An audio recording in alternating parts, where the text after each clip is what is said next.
Irrationality of rationality is nothing. What is the main concern today that we have? Okay. What is the main concern today that all of us have? We are being driven by rational forces. Okay, the forces that are not in our hands. Okay, that are not in our hands. You will study sociology. I will give you your own example. Okay, you are studying sociology. Why are you studying sociology? Tell me. Why are you studying sociology? Egan, you will have to tell me why are you studying UPSC के लिए ना? You are not studying sociology for sociology. What is this? A factual social action or instrumental social action? Right? So this is rationality, but this rationality is irrational because you are studying sociology for UPSC. That means you do not know sociology. In the sense, in what I'm trying to say, I'm not saying you do not know sociology or I do not know sociology or anybody else do not know sociology. The fact is, you would study to make keywords and to make notes. Okay, you would study to answer the questions. That means all throughout the lecture you would be concerned with keywords that you are going to write in that question. Suppose the lecture is over and then you would see is question ka answer samajh nahi aa raha, sir how to answer this question. Okay, so every time your action and your questions would be highly instrumental in the sense, sir how to get 6 marks out of 10. Okay, suppose I have given a lecture on just suppose I have given a lecture on Max Weber. Okay, Max Weber explaining us about how rationalization has taken us, how rationalization has been dominating as a force and we have been trapped in the iron cage of rationality. Suppose I have given this lecture, okay, and then suddenly after this, sir how to score 6 out of 10. Suddenly your question comes, sir 12 कैसे आएंगे 20 में से, sir 300 कैसे आएंगे. That means you are simply manifesting instrumental social action. Now is this in your hand? Can you change it? This is not in your hand. So you have already become part of the system. You have already become part of the system. Okay, you cannot change it. This is irrationality of rationality, in the sense you would lose the charm of things that you would listen to or you would see. Okay, you would lose the charm of everything. You would be highly instrumental. This is irrationality of rationality. Okay.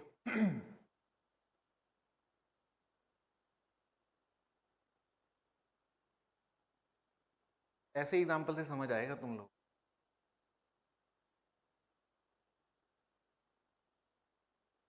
चलो, now last topic.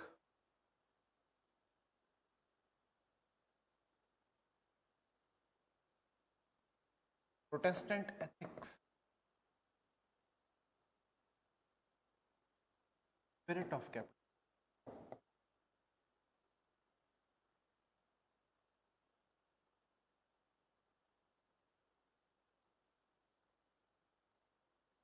This is the classic work, one of the classical works.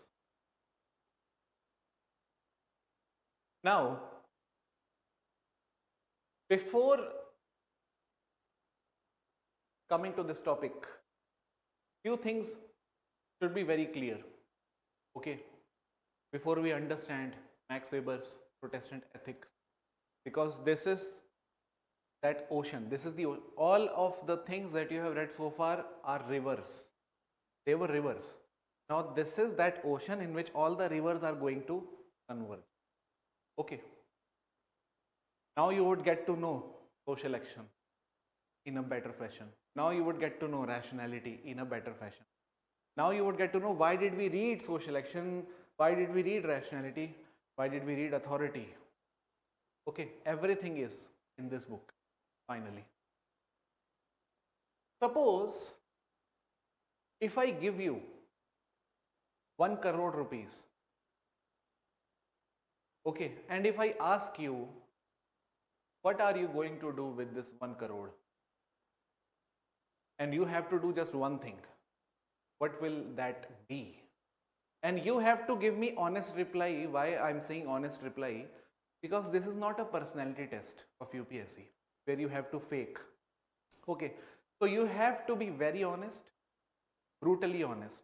The fact is, UPSC does conduct personality test, but the very action of testing personality would not let the real personality come out. This is the inherent contradiction within the system. Anyhow, but I don't want to go into those things. I just want you to be honest and tell me, what are you going to do with 1 crore rupees? One thing. Stock market.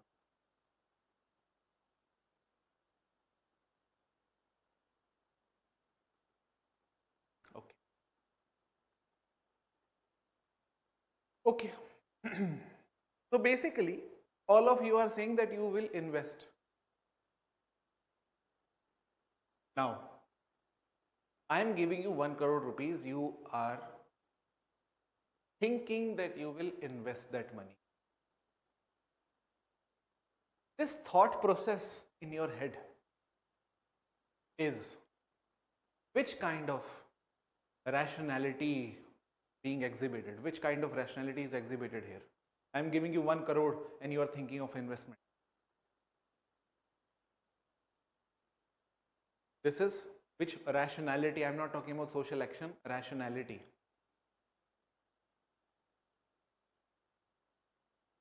This is formal rationality. See, if I get 1 crore rupees, okay, to be very honest, if I get 1 crore rupees, I know there are very little chance that I'll invest it. Very little chance. Most probably, I'll buy a Mercedes C class. Maximum chances. 50 lakh उसी में चले जाएंगे. बाकी 50 का देखेंगे क्या करना है. बाकी 50 लाख का तो पेट्रोल ही जाएगा उसके अंदर. ठीक है. So when I am buying Mercedes C class, okay, with 1 crore rupees, that is not formal rationality. Okay. That is not formal rationality, that is practical rationality. Okay. I saw that 2000 rupees note, I picked it up, spent it. You gave me 1 crore rupees, I simply spent it on the car. That is practical rationality. Okay, that is not formal rationality. Formal rationality is when you weigh everything, calculate everything, okay, or you try to maximize the utility out of something that is in your hand. That is formal rationality. So when you told me that you will be investing, that was formal rationality. And your investment in the property,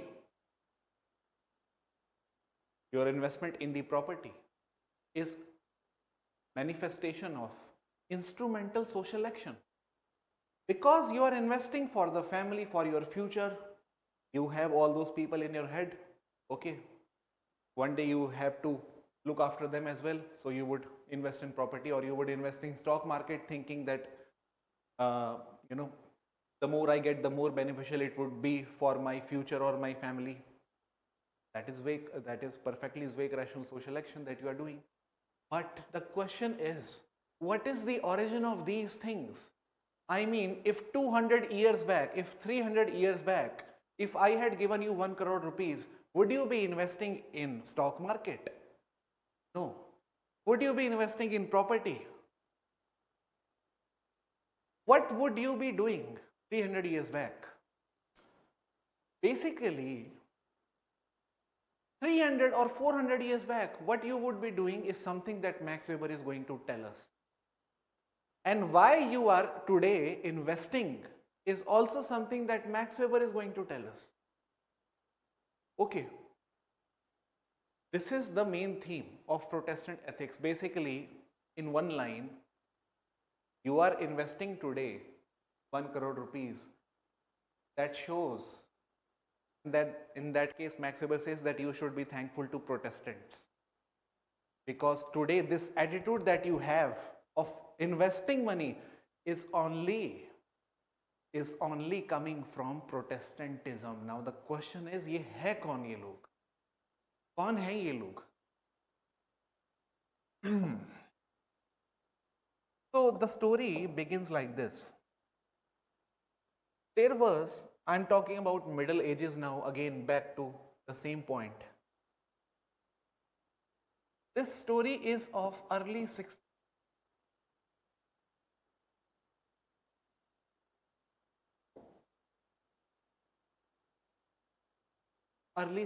century.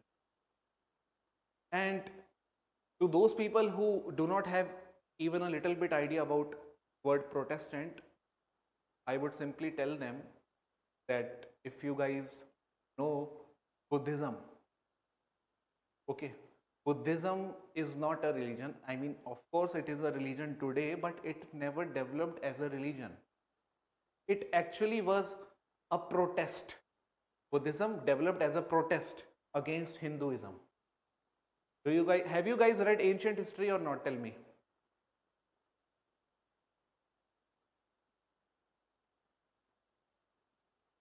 No. Okay. Those students who have not read ancient history, they should, if not anything else, they should definitely read Buddhism. Definitely read Buddhism. Okay. Jainism, Buddhism, Mauryan Empire.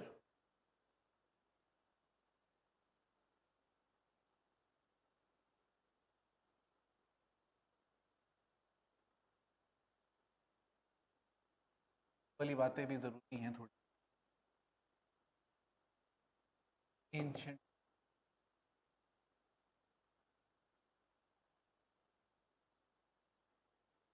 When you read ancient history, do not perform a factual social action.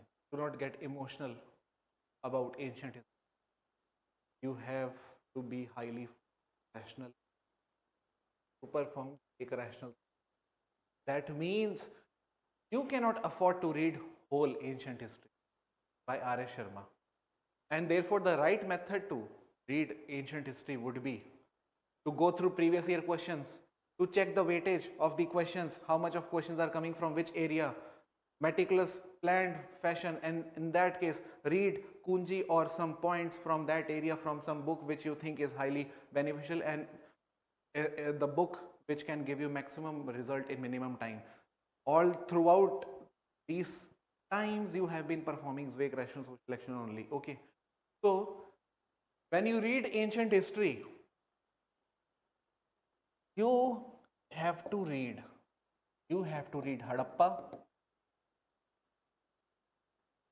Harappa, okay, Harappan civilization, that is Indus Valley, one and the same thing. Harappan civilization or IVC, एक ही बात है. Second, what you have to read is Buddhism directly. Okay. Third, Buddhism के साथ ही Jainism आपको करना है. Third that you have to read is Mauryan Empire.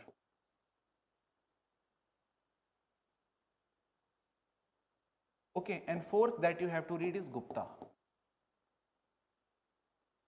Okay, these four things, and the last thing is the scientific achievements.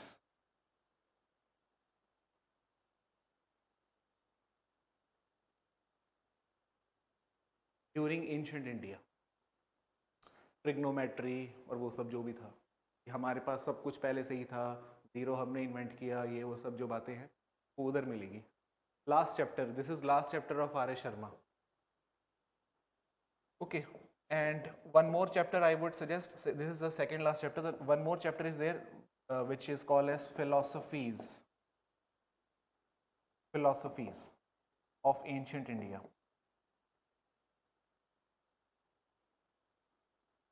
okay, where you talk about Nyaya philosophy, Mimamsa philosophy, Vaisheshika philosophy, okay, that is the darshans, okay, Shad darshans. There are 6 philosophies, major philosophies. Okay. So you have to read only this much, nothing else. You do not have to read Greek, Shakas, Parthians, Kushans, okay, or you may even skip. You may even skip. What do you call it as uh, Satvahana dynasty and all those things. Okay, simply read Harappa, Buddhism, Jainism, Mauryan Empire, Gupta, scientific achievement, philosophy, and this will take you only and only 3 days. अगर इतना ही करोगे तो सिर्फ 3 days, और अगर सिर्फ यही करते जाओगे तो 3 days. Okay, maximum.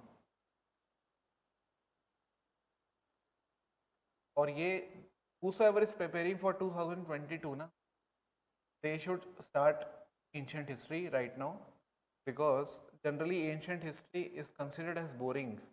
So whatever you think is boring should be read first. Okay, because बाद में आप नहीं पढ़ोगे obviously, उसको पहले ही पढ़ो. Secondly, medieval history.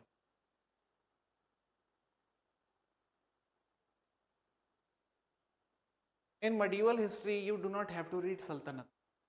Okay, no Sultanate, only Mughal. Only Mughal, and other than Mughal, you must also read Chola,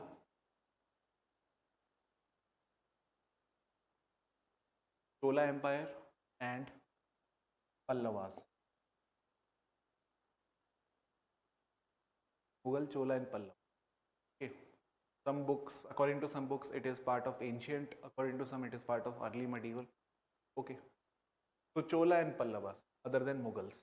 And other than these three, what you have to read is Bhakti and Sufi.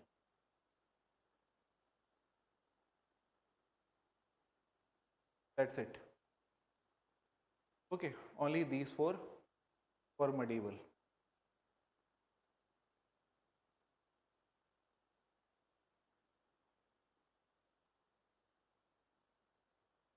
And for modern,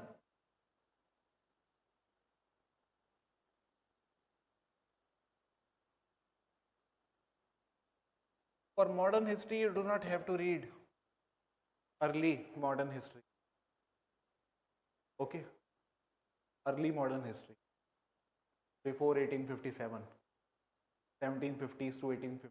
That is not to be read. Just read the major events in modern history along with some major acts.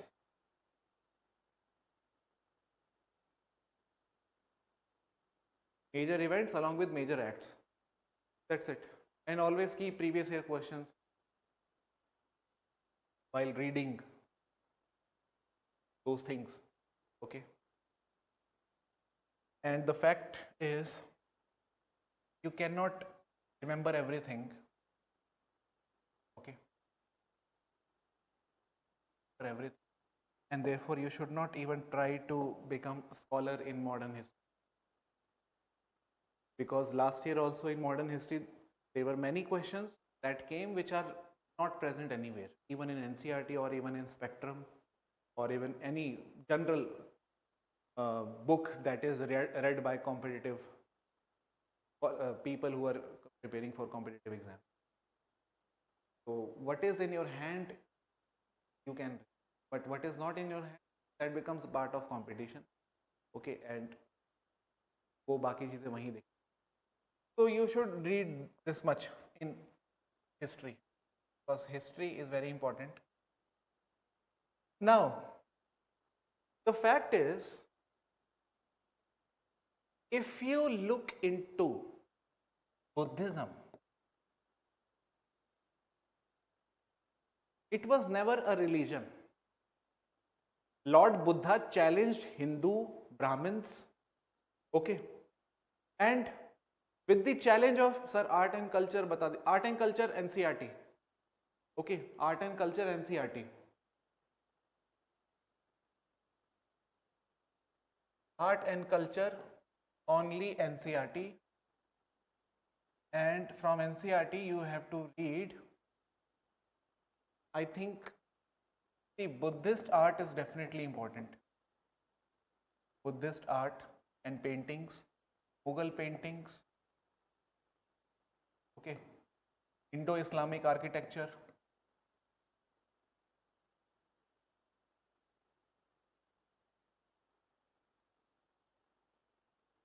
and other than these, you have to read folk dances.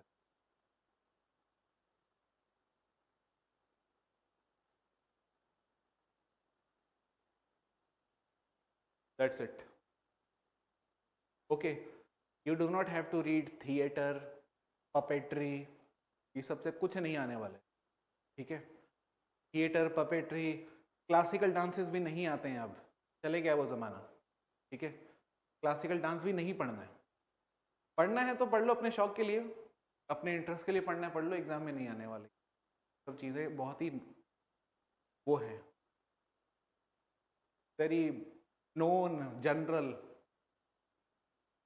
Okay, but when you read for mains तब मैं फिर अलग बताता हूँ approach, prelims के लिए इतना ही.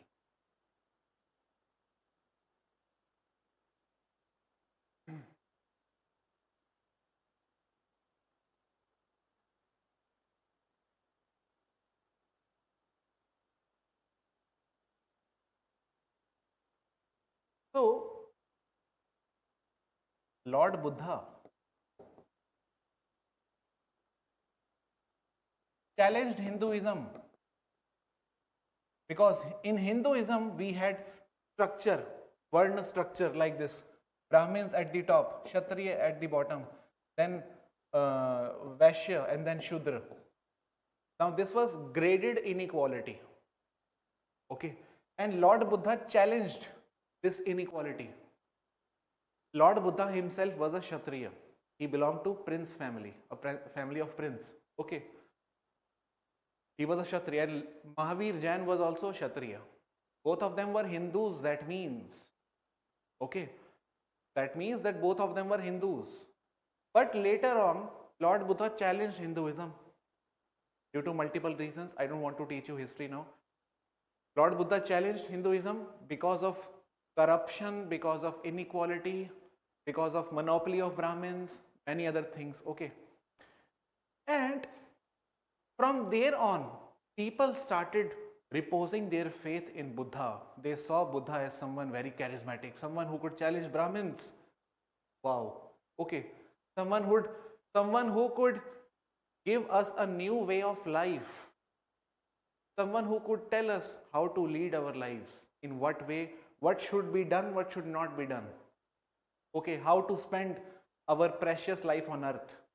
Okay, a new way of life was told to the masses by Buddha, and from here on Buddha had started gaining that halo behind his back, okay, on his head. यहाँ से hello बनना शुरू हो गया बुद्धा के पीछे, क्योंकि एकदम डिवाइन सोल लगने लग गया वो लोगों को. तो लोगों ने हेलो बनाया, हेलो से वो पैदा नहीं हुआ था, okay.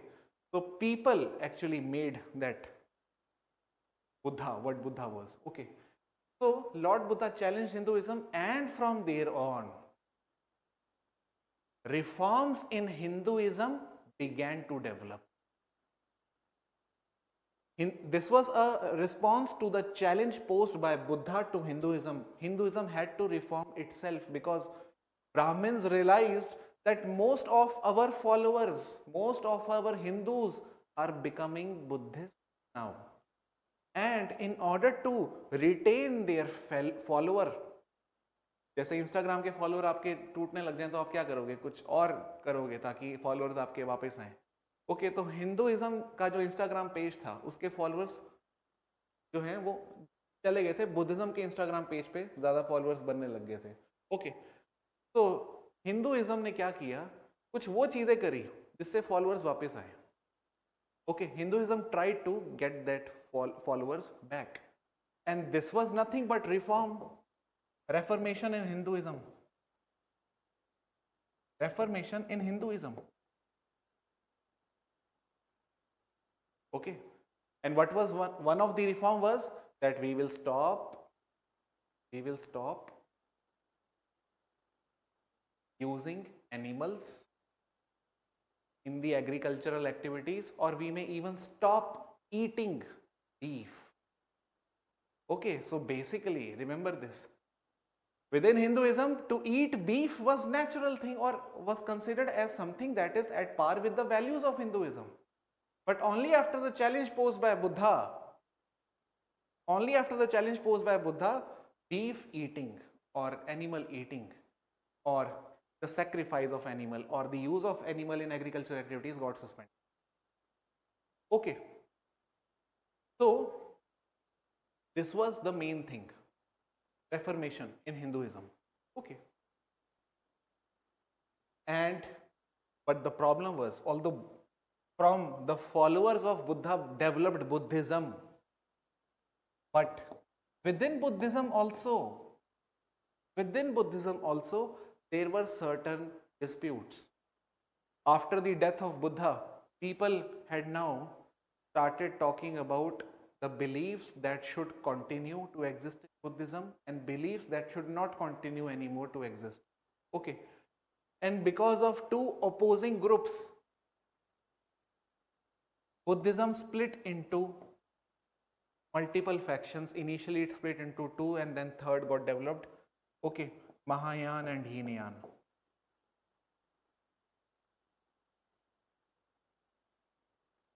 And this was nothing but reformation in Buddhism. Okay, this was a reformation period of Buddhism. Now,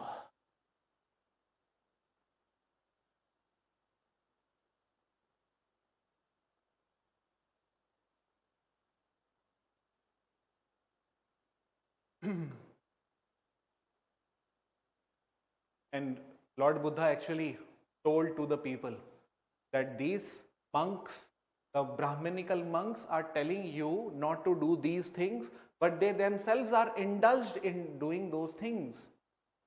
Okay, they would ask you to maintain celibacy, not to indulge in sexual activities, but they themselves are doing it. They would ask you not to eat any non-vegetarian thing, but they themselves are eating. They would ask you not to amass wealth. They themselves have amassed so much of wealth. Okay, all the corrupt things they are doing in the doors, the back doors. Okay, and people got enlightened. That is why that period is called as Indian Enlightenment period, Nirvana. Okay, so similar thing, similar fate this Christianity had. In the early 16th century, it was the rule of Catholic Church.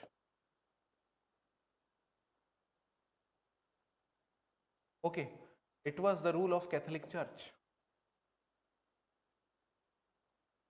Just like we had rule of Hinduism until Buddha came. Okay, similarly, we had rule of Catholicism until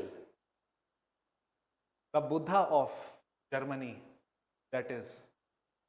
Can someone tell me who was Buddha of Germany?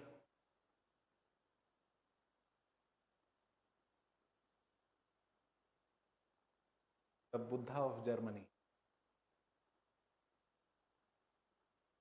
Martin Luther. Until Martin Luther came. Okay. So Martin Luther acted just like Buddha. Okay. Martin Luther acted just like Buddha. Now, what were the problems in Catholicism against which Martin Luther came? Okay, and remember that question that if I give you 1 crore rupees, you are going to invest it. This attitude is coming from something that now I am going to tell you. Okay. And also to give you some fact, the owner of McDonald's, okay, and why McDonaldization was one very important topic. Why George Ritzer studied McDonald? Because McDonald was the first fast food chain in the world, first ever fast food chain. Okay, fast food culture started with McDonald. Okay, then came KFC, Domino's, Pizza Hut और ये सब बाद में burger king, water burger, ये सब बहुत बात की बातें हैं. तब मैकडोनल्ड को कॉपी करके आए हैं फास्ट फूड का जो कॉन्सेप्ट है. And the owner of the founder of McDonald were Protestant. Okay, the founder of McDonald were Protestant. Richard McDonald, Ray Kroc. Okay, these were Protestant. And also remember, Warren Buffett.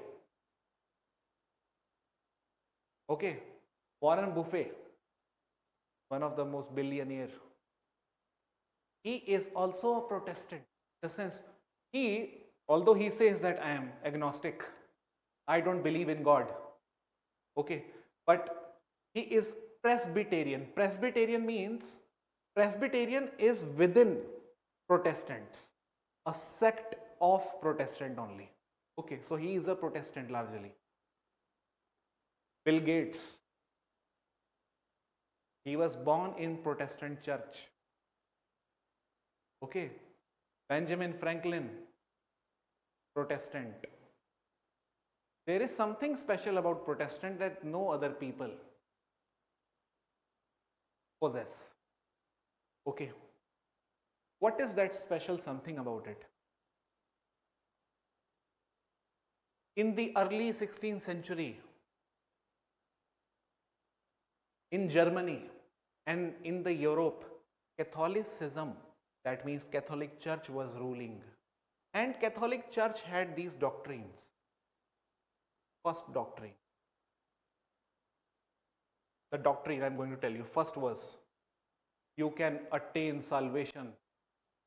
Okay, a priest from Catholic Church telling to the people, you can attain salvation only by good work. Good work. Now what is the meaning of good work? I'll tell you. You can attain salvation by good work and by purchasing indulgences. Okay, so Catholic Church first doctrine, you can attain salvation by purchasing indulgences and good work.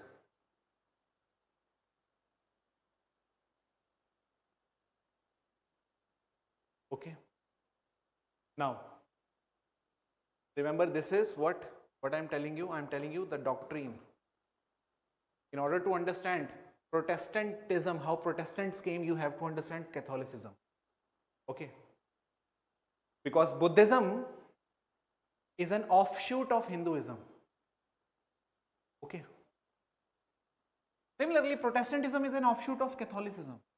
The first doctrine was attain salvation by purchasing indulgences and doing good work. What is the meaning of indulgence? At that point of time, church used to print a letter of indulgence. Suppose you have committed one sin. आपने पाप commit कर लिया है, पाप. You have committed a sin, suppose. Okay, now you want to atone. You want to get atoned. That means you want to rid yourself of the sin that you have committed and you want to secure your place in the heaven. Okay, what will you do? आपने गलती से, by chance you have kissed your sister, sin. Okay, you had sexual relation with your sister, sin. Okay, or you have done something that is considered as sin, suppose. Now, how to get rid of the sin? Because now your entry into heaven is debarred. You are debarred from heaven. And then church used to say, whosoever has committed sin, don't worry, we will give you a letter signed by God. Okay, but you will have to give us some paisa for that. Okay, so you will have to give us some money and then जितने तुम्हारे पाप हैं सब धुल जाएंगे. Letter of indulgence. Okay, so people used to come in queue very long line of queue. Okay, people used to wait for that priest to come and to, you know, what we call as confirmation. Okay, I'll tell you the meaning of confirmation. What is the meaning of confirmation? ऐसे sir पे हाथ रखते हैं, ठीक है, ऐसे एक stick के साथ, कि अब तुम्हारी एंट्री सिक्योर है, ये लो letter. Okay, so they used to give letter of indulgence. So you had to purchase indulgence to secure your entry in heaven. And good work, what is the good work? If you follow the advice of church and if you live according to Catholic doctrine, then you are doing good work. Okay, if you are listening to church, following the command of priest, you are doing good work. Otherwise, you are not. Second doctrine was,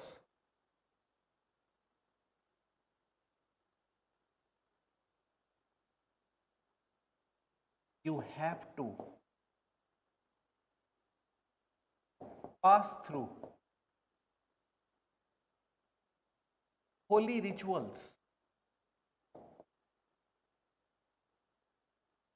Holy rituals like confirmation. Confirmation. Okay. Confirmation was a holy ritual that everybody had to be a member of, a participant member of. Okay. So they would come to you and the church with a cap, long cap, a priest with a long cap on his head would hold a stick, and then he would, you know, put his hand on your forehead like this, and then you would bow, and then you would go with the letter of indulgence that your seat is secure to heaven. Okay, पैसा देके गए हो, ठीक है, check कर ले, हाँ ठीक है. So this was what was happening. Okay, so now the next doctrine. Just a second.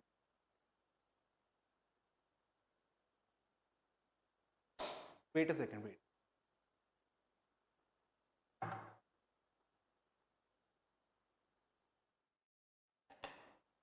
Is it audible to all of you?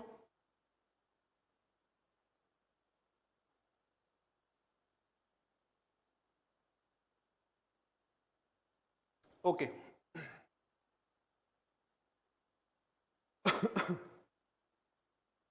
So that was what was the doctrine of Catholicism: salvation by purchasing indulgence in good work, and you have to pass through holy rituals like confirmation and baptism.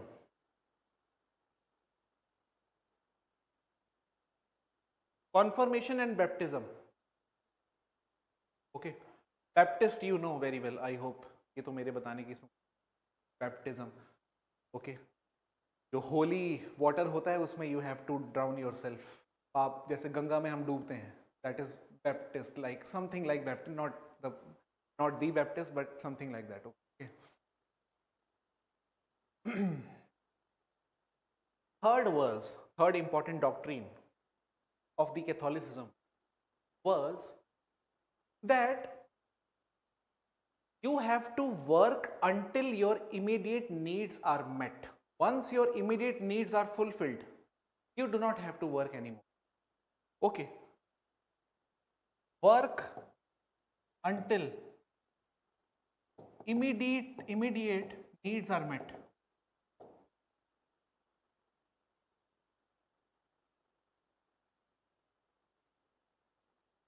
Work until immediate needs are met. Like for example, if I worked enough to meet my immediate needs, then I should stop working. Okay, basically, because now if I'm working even after meeting my immediate needs, that means I'm working out of greed.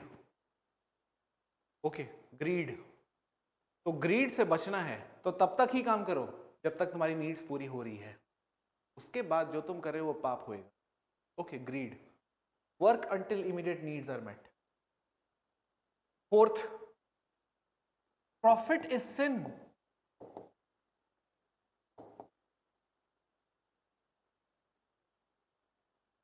Profit is sin according to Catholic doctrine. So if you are working to earn profit, you are going to commit sin. Okay, and that is why if you don't want to commit sin, And if by chance if you have committed sin, come back to us. We will give you letter of indulgence. Okay. And if you don't want to commit sin, then do not work more than what is required for you to fulfill your immediate needs.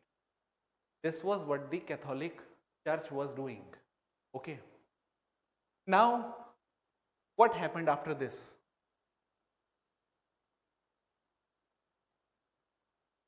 One fine day, Martin Luther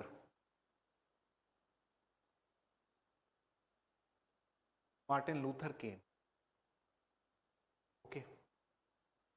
And this was October 31, 1517 in Germany, Wittenberg. Okay.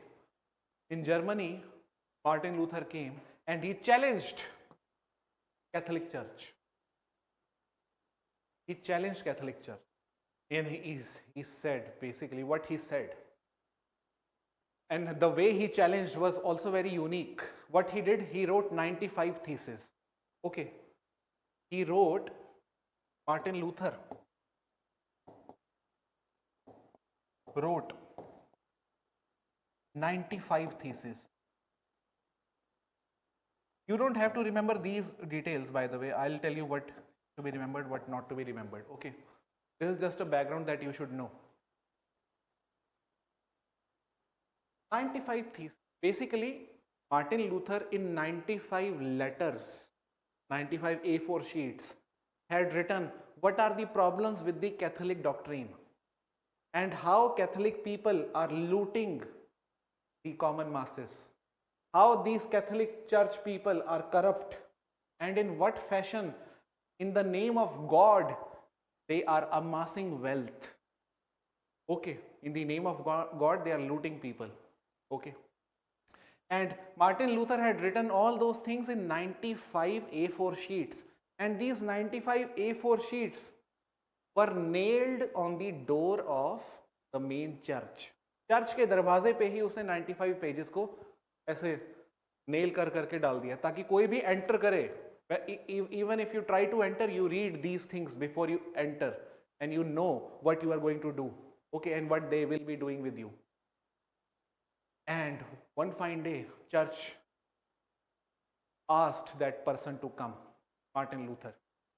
ये दिक्कत क्या है तुम्हारी? Okay, what is the problem that you have against us? Okay. And Martin Luther said, I'm not sorry for what I have done. I will not recant. Okay, I will not take back my words. Because whatever I have done is out of pure conscience. खुद के दिमाग से किया है मैंने. किसी ने मेरे को कहा नहीं था कि किसी मेरी मम्मी पापा ने कुछ नहीं कहा था. मैंने खुद अपना दिमाग लगाया. Okay, and since I have done out of my own conscience, so I will not take back my words. Okay, and the word conscience was heard by those people for the first time. What is conscience? Because they knew only one word, God, heaven, salvation. Conscious, obviously, there is nothing like consciousness. Man is not a conscious being. Okay, man is simply sent on earth by the God. That's it. And what happened ultimately? Martin Luther suggestion. The most important suggestion given by Martin Luther.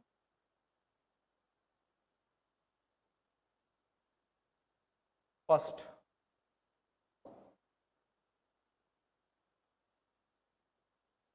challenged by Martin Luther. Martin Luther said, you can attain salvation not by purchasing letter of indulgence from these idiots. You can attain salvation only if you have faith in God. First, attain salvation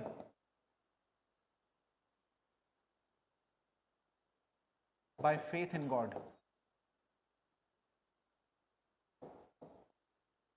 That means no need for letter of indulgence or baptism or confirmation, these things. Secondly, he said that these priests are intermediary between us and the God. And why should we believe these people? If God has made all of us, then all of us are the children of God. Why these people possess some special quality as if they are the, guardian of God. How can they become the custodian? We have to have direct relation with the God. Something of that sort happened in Bhakti movement in India. Bhakti and Sufi movement was all about our direct connection with the God, not relying on priest or intermediary class between us and the God. Okay. So, the basic reason why people used to depend on the priest was very basic reason. Very basic reason. The Bible, that was the holy text of these people. The Bible was written in Latin. And Latin was the language of elites, just like we had language Sanskrit, that was the language of elites here. Okay. So since it was the language of elite, the common people could not read it by themselves, and that is why it established a dependency relation between these people and the priest. And one fine day, what Martin Luther did, Martin Luther translated Bible. He is the first person to translate Bible into German. Okay. And when he translated Bible into German, common people now could read German Bible, the New Testament. Okay. They could read Bible all by themselves. And in Germany, there was a culture.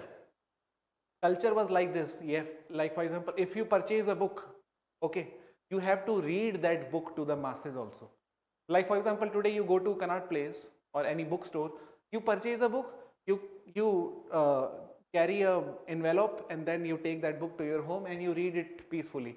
But in those times, if you had to purchase a book, you had to read it out openly to the people around you. Okay. So some people purchased the German version of Bible. The moment they purchased, they started reading it out, and people listened to all of those people who were reading. And then they got to know that nothing of that sort is written in the Bible, in the name of which these Catholic priestly class has been thugging us or looting us. Letter of indulgence, all those things, baptism, confirmation, इस तरह की बातें कुछ है ही नहीं Bible में. So they got to know that they were fooled by these people.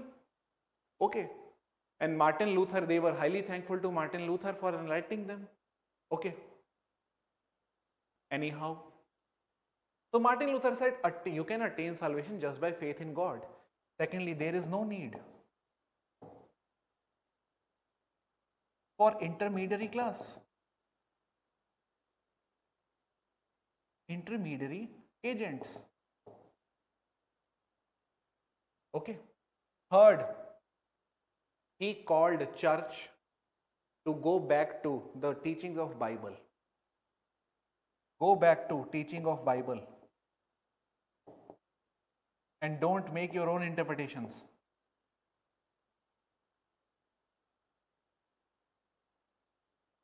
Okay. And when people got to know what Bible is and what these people have been interpreting in the name of Bible, then people started following Martin Luther like anything. To them, he was a charismatic personality. Charismatic. They started obeying whatever Martin Luther would tell them. Okay. And Martin Luther's life was at risk now, because he had done an act of heresy. Okay. So he was now going to get excommunicated. Okay. उसकी जान जाने वाली थी अब, क्योंकि उसने heretic act किया है, चैलेंज किया है चर्च को. Okay. And from there on, and now church knew that this man has now so much of followers.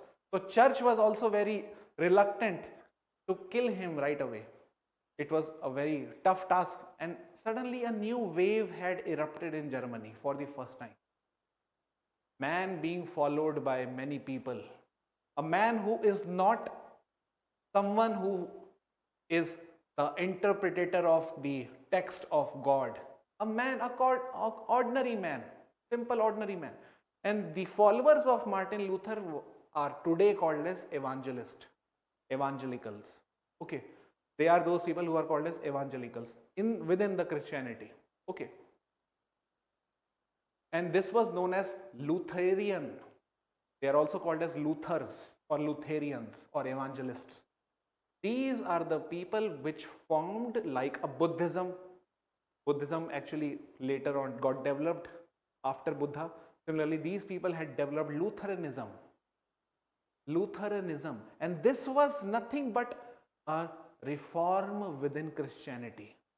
Okay, this actually led to Christians, the Catholic priest or the Christianity to reform itself, just like now the Instagram page of Christianity had started losing its followers, and all the followers were now joining the Instagram page of Luther. Okay, so now Christianity, the Christians had to reform itself, and therefore we call it, the result of all these things was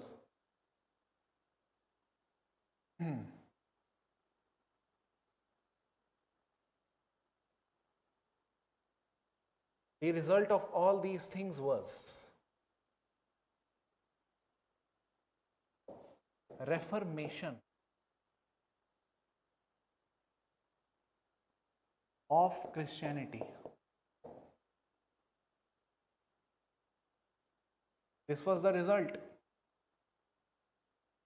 And when Christianity got reformed, this reform was introduced in Christianity only because of the protest by Martin Luther.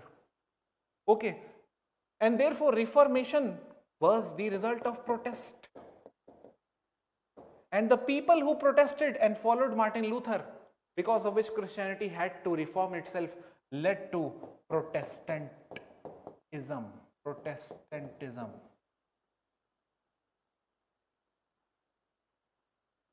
Okay, Protestantism. The people who challenged Catholic Church, they were called as Protestant.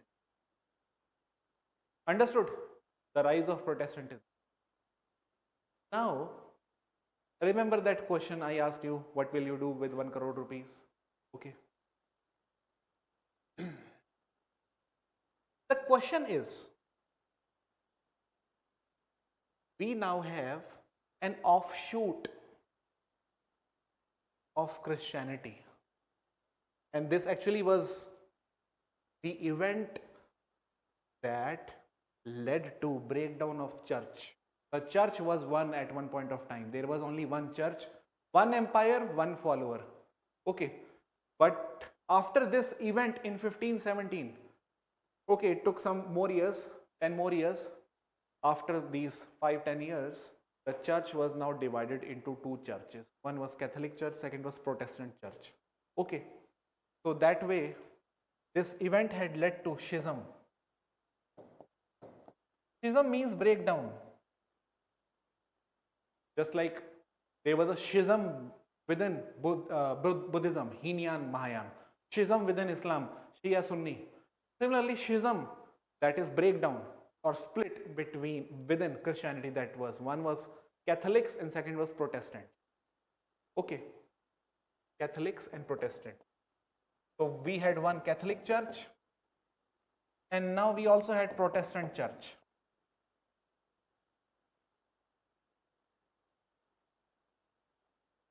Okay.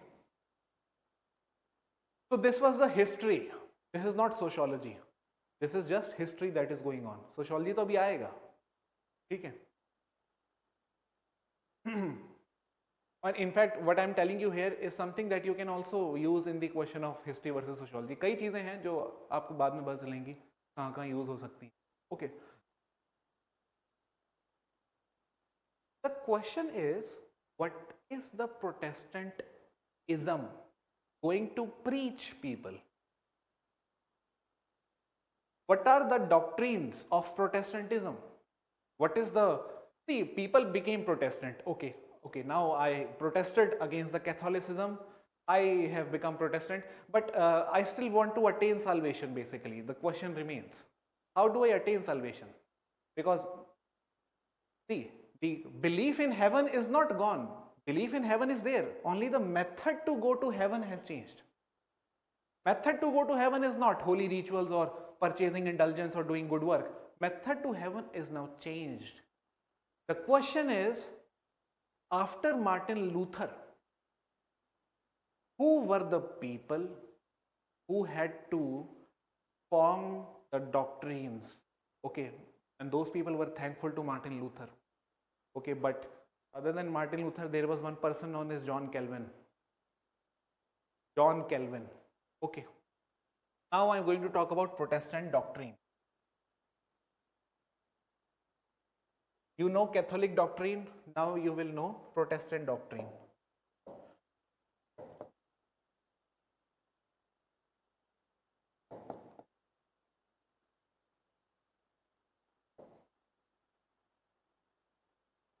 And Protestant doctrine is the result of writing of Luther and John Calvin. Okay. John Calvin was highly inspired by the writings of Martin Luther, Plato and Aristotle. Okay.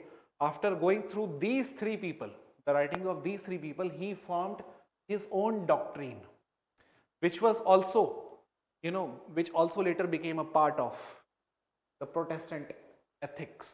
Okay. Just like Parshavnath and Mahavir, these people had given some elements of teachings which later became part of Jainism. Okay. So similarly, John Calvin and Martin Luther. Now, what was the first doctrine? Obviously, it was related to salvation. How to attain salvation? John Calvin said very important and very landmark thing that changed the discourse of history from there on. John Calvin said, who is going to go to heaven has already been decided. So what you are going to do on earth does not matter now. Now this was very revolutionary for those times. The elect. People have been already elected, and those people would form the elect. Elect means the people who are going to go to heaven. Okay, they are already chosen already, so it does not matter what you do here. Whether you purchase letter of indulgence, these things do not matter. The question is, if I tell all of you today that who is going to become IAS has already been chosen. Okay, so whether you study for 10 hours or 2 hours, it does not matter, because if you are destined to go to Labasna, something that has already been chosen, so how does it matter कि आप कितना पढ़ रहे हो, कहाँ से पढ़ रहे हो? Something like this. The question is, if I tell you you are destined to become IAS and it is already decided, and I am not letting the names out, I am just telling that out of this batch 20 people are already destined to become IAS, and I am not telling the names. What will happen? It will create anxiety, and the same anxiety हाँ, कल से पढ़ना बंद, वो तो ठीक है, but anxiety तो रहेगी, कौन होगा वो, कौन होगा, कौन होगा, और पढ़ना तो भी बंद नहीं होएगा, मैं बताऊंगा क्यों. ओके, क्योंकि कल को बनने के बाद बताना भी तो है लोगों को कि ऐसे नहीं बने हैं, मेहनत करी है. पढ़ना तो तब भी पड़ेगी, ठीक है. क्योंकि इंटरव्यू भी होते हैं उसके बाद, क्या कोचिंग वाले आते हैं, बताओ बताओ बताओ क्या. तो basically John Calvin said, it is already chosen, the chosen one, the elect. People got anxious, and this was called as salvation anxiety. This was known as salvation anxiety. So the first doctrine was predestination. Doctrine of predestination, very important one.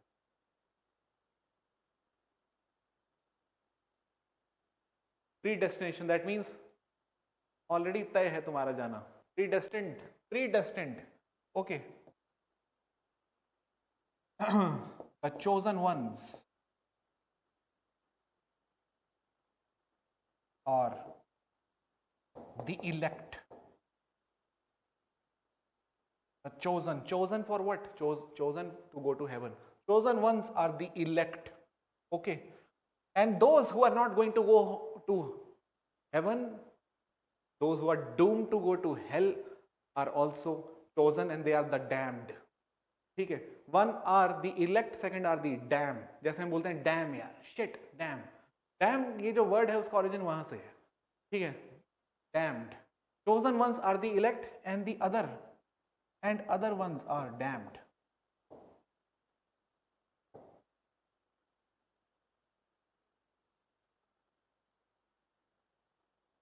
Okay, this was doctrine of predestination.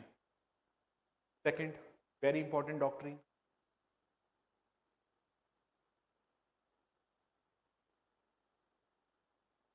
Second, I am writing here क्योंकि जहाँ जगह नहीं मिल रही है.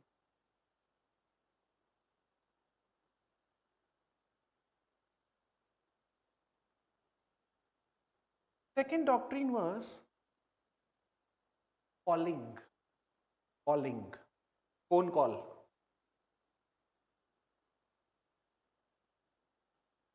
Calling.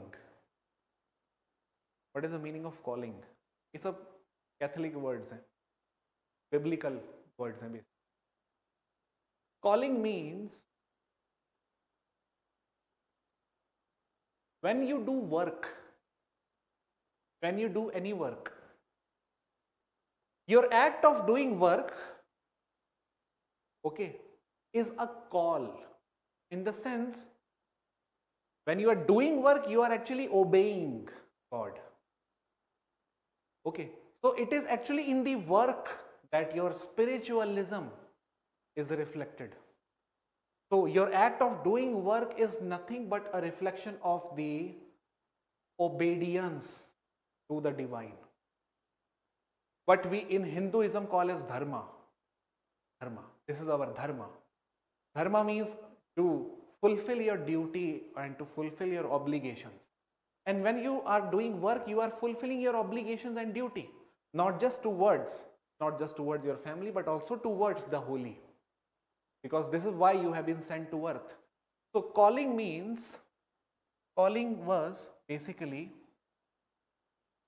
a reflection of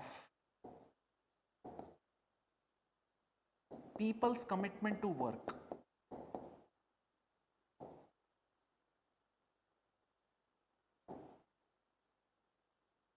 Because work was to them a spiritual experience. Very important line. Work was to them a spiritual experience. एक बड़ा important point है, यही पे सब कुछ. आगे दो और पॉइंट आने वाले हैं. थर्ड पॉइंट लिखते हैं.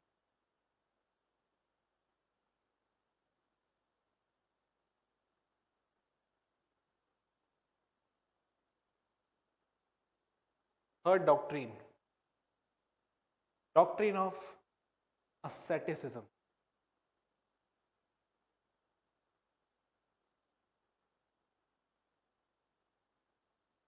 Asceticism.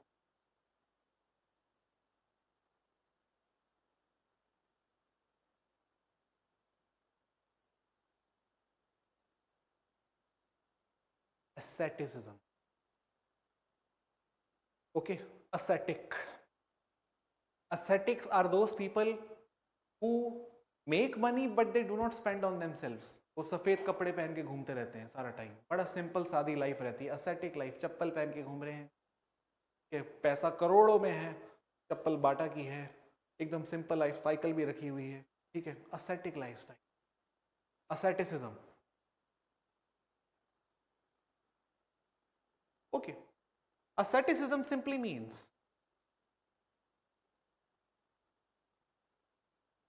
a non-materialist lifestyle. Non-materialist lifestyle.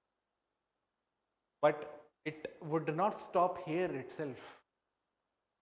Being ascetic to Calvin meant a lot more than this.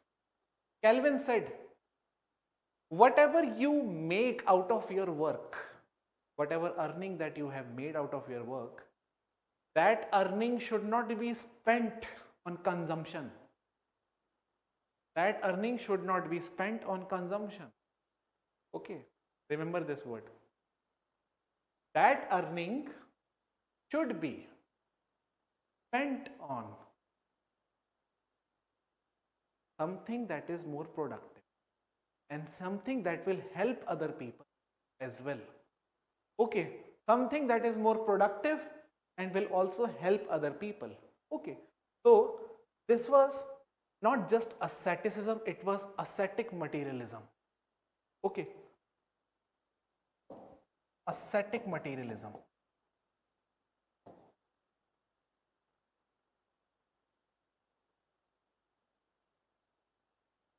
Ascetic materialism.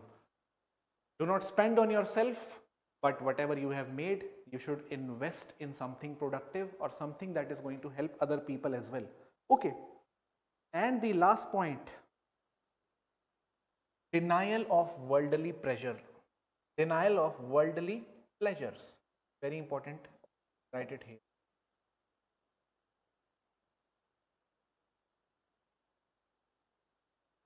Denial of worldly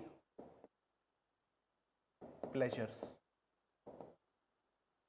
Denial of worldly pleasures. Okay. This was the fourth doctrine of Protestantism.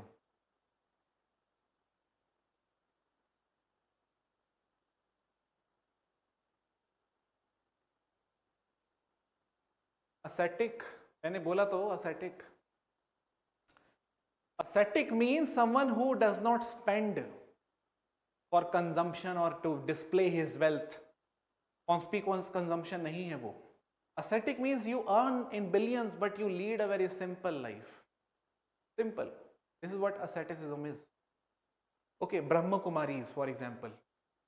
They are leading ascetic life. They are billionaire. बताएंगे नहीं वो बहुत पैसा है अंधा.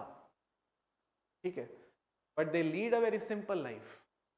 रामदेव को देखो तुम. Look at Ramdev. बिलियनियर है वो आदमी. अंबानी से ज्यादा पैसा है उसके पास. ठीक है.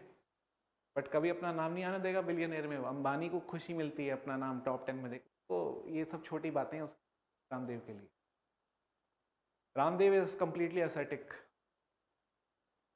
Denial of worldly pleasures. Denial of worldly pleasures simply means that you work and when you work, you be completely focused to work. Do not focus on other pleasures. Okay, denial of worldly pleasures. Focus on work. Focus on work. Why focus on work? Very important. Because it is only through work that you are going to go to heaven. Work is a spiritual experience. So focus on work. Everything else is pleasure. Denounce the pleasure. Focus on work. Okay. अब यहीं पे छुपा है सब कुछ. In all these four doctrines is hidden what you do every day in your life. Okay. And how, why Britishers came to India, how world history got changed, everything is related to this year 1517, Martin Luther and John Calvin. Okay.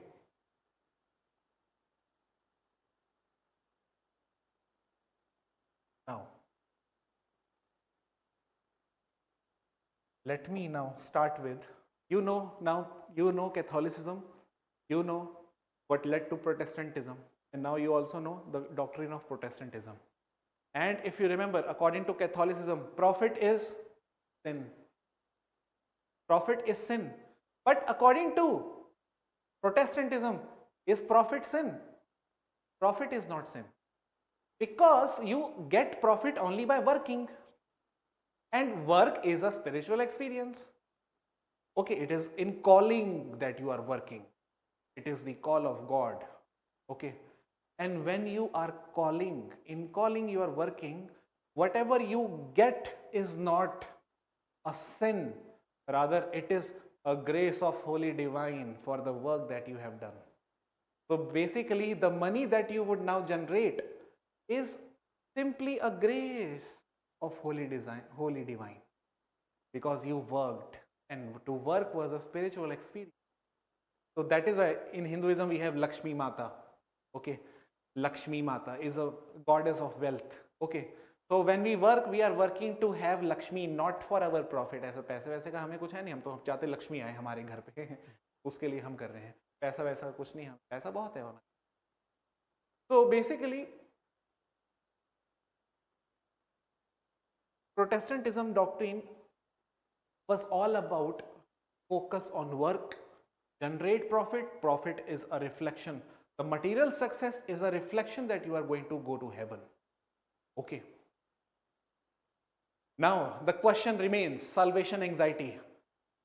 The chosen ones are already there. People are predestined to go to heaven. This is what John Calvin said. Okay. Now who will go to heaven? Who will go to heaven? All people are working. Only those people will go to heaven who generate maximum wealth, because maximum wealth generation is a reflection of maximum holy divine grace on you. Okay. So this is a sign. If I become billionaire just by teaching sociology, that means I am destined to go to heaven, because that is a sign. That is a sign that भगवान ने मुझे choose कर लिया है. Okay, so if I want to know if I destined to go to heaven, I would have to work and work until I make that much money, right? This was all about Protestantism. Now see, Max Weber. अब आते हैं. Okay, जो हमारे legend है max weber. ये सब कुछ हो गया था. And then came Max Weber. And Max Weber was dealing with one basic question. How did capitalism? Now you have certain hints in your head. The question is, how did capitalism develop? And not just why capitalism developed. Why did capitalism develop in only two pockets of the world? England and Netherlands. Only two pockets. Okay. This question, in order to understand the answer to this question, Max Weber had to understand Verstehen. Why and what is so special about the people in the Netherlands and the people in the England?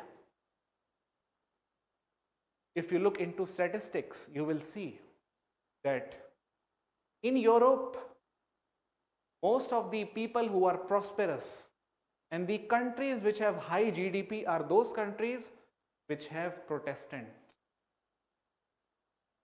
Till date, आज की बात कर रहा हूं मैं, ठीक है? Those countries which have high GDP are those which are Protestants, and the people who are billionaire are Protestants.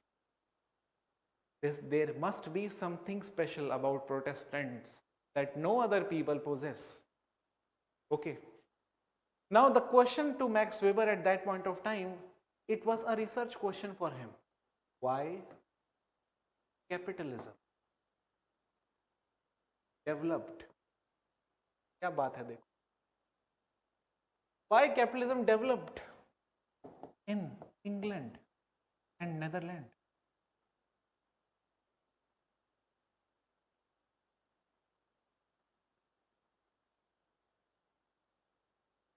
And of course, if you have to answer this question, you also have to explain the meaning of capitalism, because capitalism is just a model. Everything is now going to be used. Okay. Capitalism is just a model. And how does Max Weber explain capitalism? How did he define capitalism? Because he knew that he was dealing with a model that is not absolute reality. The question is, did we not have capitalism before these countries? Anywhere in the world, did we not have capitalism? Max Weber says we had capitalism even before England and Netherlands, even before Protestant Reformation, everything, whatever events, Industrial Revolution, even before all these events, we had capitalism. But the question is, there is something special about this capitalism which no other form of capitalism had. So what Max Weber does next step is, he formed ideal type. of capitalism.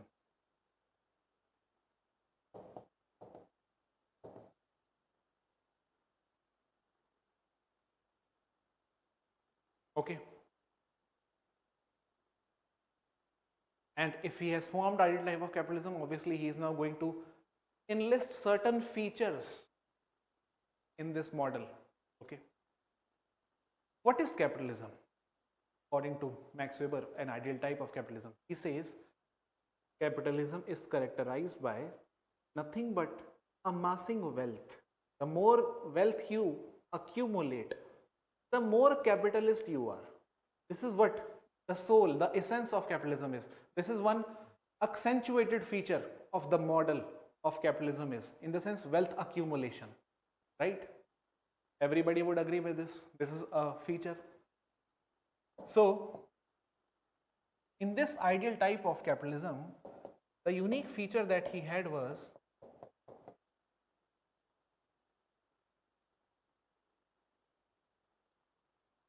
wealth accumulation.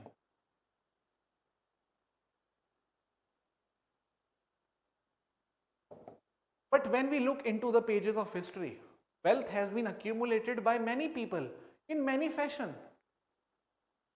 right? So should we not call them also capitalist?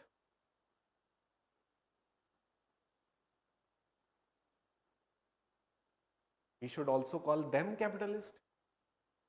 There is no reason for them to not call capitalist, because wealth accumulation is one essential feature of capitalism, and this wealth accumulation I can see in the pages of history in many times. Okay, many times. In different forms. Wealth accumulation took place in the pages of history in different forms. Okay. And now, since we know wealth accumulation took place in the pages of history in different forms, so what Max Weber did, he formed 4 ideal types of capitalism. 4 ideal types of capitalism. Okay. One was, very important one was, booty capitalism.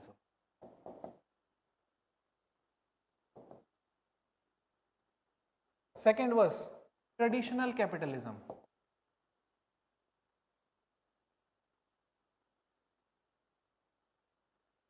Third was pariah capitalism. Pariah. And fourth was legal rational capitalism.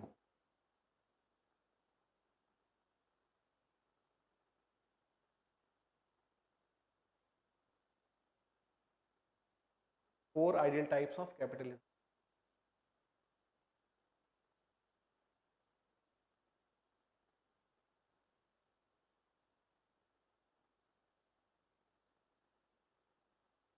Third one पराया. पराया धन जिसे कहते हैं जो अब हमारा नहीं होता है, पराया. इस वर्ड का ओरिजिन इंडिया के ट्राइब से है. देयर इज अ ट्राइब पराया, जहां से मैक्स वेबर ने उठाया ये वर्ड. ओके, पराया. बट स्पेलिंग में ए वाई ए नहीं लिखता, वो लिखता है पर आया, PARIAH. एक ट्राइब है इंडिया की जहां से मैक्स वेबर ने ये वर्ड लिया है. ओके, पराया capitalism.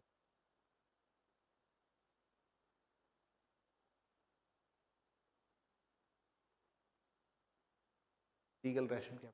Now let us understand one by one the different forms of capitalism first. These are the different historical forms of capitalism. And the capitalism that we have today, something that we take for granted after Industrial Revolution, is the legal rational one. Okay, this is very different from these forms. What are these forms? Booty capitalism. First, write down. Booty capitalism. Booty capitalism is the one where wealth is accumulated by plunder, loot से. Wealth accumulation है भाई, वो भी चोरी करके, वो भी capitalist.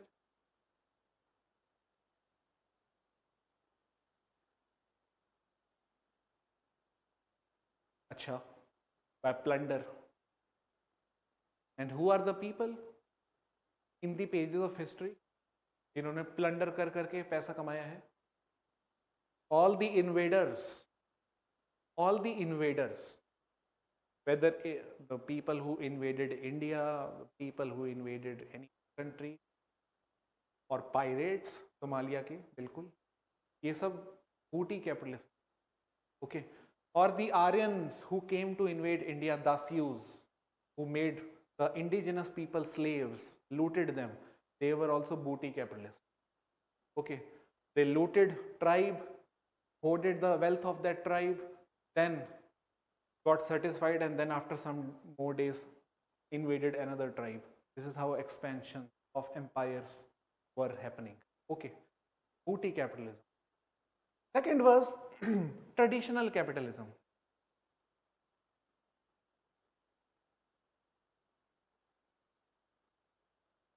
What is traditional capitalism? Traditional capitalism was happening in across those people which used to collect something very expensive or luxury, okay. For example, the Silk Route, what we also call as merchant capitalism. Today the capitalism that we have is all about mass production. You mass produce things, the things become cheaper, and you have then more demand. This more demand creates or impels another level of supply, and this is how mass production and mass consumption go hand in hand. But in merchant capitalism, that is the traditional capitalism, we did not have mass production, we have production for a class, by a class. In the sense, a class was catering to another class. That means merchants were catering to the kings, and that was Silk Route, the nobilities. They were producing those things which were very expensive, could not be afforded by the common masses. That was also capitalism. Okay, wealth was accumulated by few people, select few who could afford it. Okay, or wealth was generated by those people who could produce those expensive things. So it was capitalism limited to nobility or the elites. Okay, Silk Route, merchant capitalism. Okay. Then third is pariah capitalism.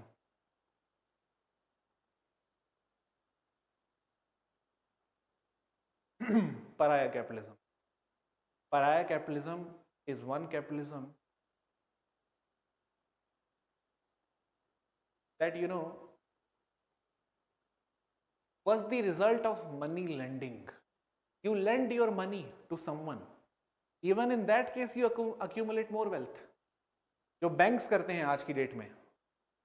What ICICI Bank is doing pariah capitalism. They earn by lending. Okay, I'm not saying they are pariah capitalists, but there is layer which is hidden. Okay, because reality is not pure type. We have layers. Think about Jews. Okay, Jews were hated by Europeans because this is one thing through which they used to accumulate wealth. So today, if you see many Jews, billionaire, millionaire, the real source of their wealth was lending activities. They used to lend paisa to many people. And this was considered as sin in Catholic doctrine. It was a sin to lend money to generate wealth. Okay. And that is why Jews were hated initially. But this was also a form of making money, to give money. Okay. But now the wealth accumulation that we had after Industrial Revolution was a revolutionary form. A form that is very different from any other forms of capitalism that we have had in the history. And this was not about a class producing for a class. This was not about wealth being generated by a few people by lending money. It was not about wealth being generated by looting people. It was about mass generation of wealth, contributing to the rise of the wealth of the nations. It was mass production catering to mass consumption. It was economies of scale. It was everything. Okay, a very revolutionary form that was not there present in the history. This was the legal rational capitalism. And therefore, according to Max Weber, write down one line. According to Weber, the only feature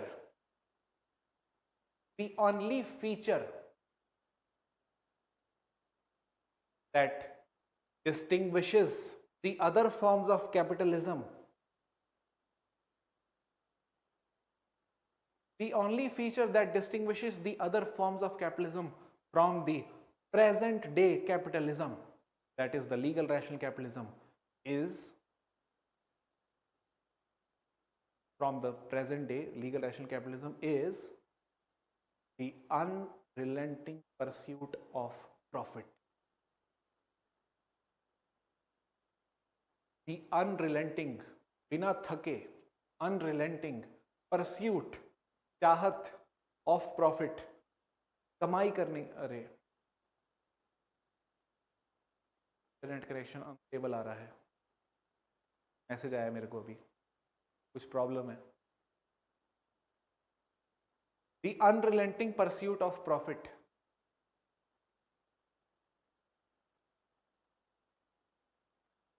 Unrelenting pursuit of unrelenting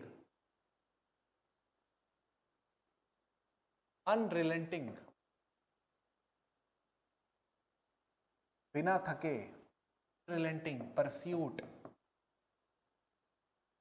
चाहत, unrelenting pursuit of profit को तुम investment बोलते हो. Okay, कमाते जाओ, 1 करोड़ आया इसका 2 करोड़ बनाओ, 2 आ गया 3 बनाओ, ठीक है, और प्रोड्यूस करो, फोर्ड कार्स बनाओ, BMW बनाओ, ये सब बनाते जाओ और पैसा आएगा. BMW की परचेज बढ़ाओ, एडवर्टीजमेंट कराओ, इस मॉडल को लेके आओ, ये एडवर्टीजमेंट अच्छा करेगी, ठीक है, और अच्छा बिकेगी BMW, और थोड़ा इनको लेके आओ, फॉर्च्यूनर को थोड़ा हैवी दिखाओ ताकि जाट गुजरों को लगे कि हमारे लिए कुछ बना है अलग, ठीक है, एडवर्टीजमेंट फॉर्च्यूनर की गुजरों से ही करवाओ, जाटों से ही, ठीक है, ताकि वो लोग इनको अपनी शान माने और इस चक्कर में वो बेवकूफ़ बनते जाओ, फॉर्च्यूनर खरीदते जाए और ज़्यादा, ठीक है, करते जाओ. Unrelenting pursuit of wealth.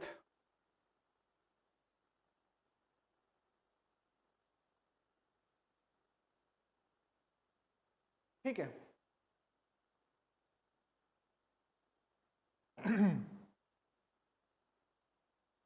So this was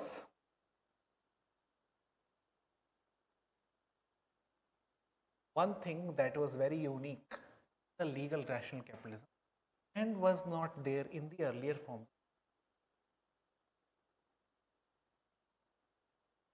Okay. अब सवाल ये उठता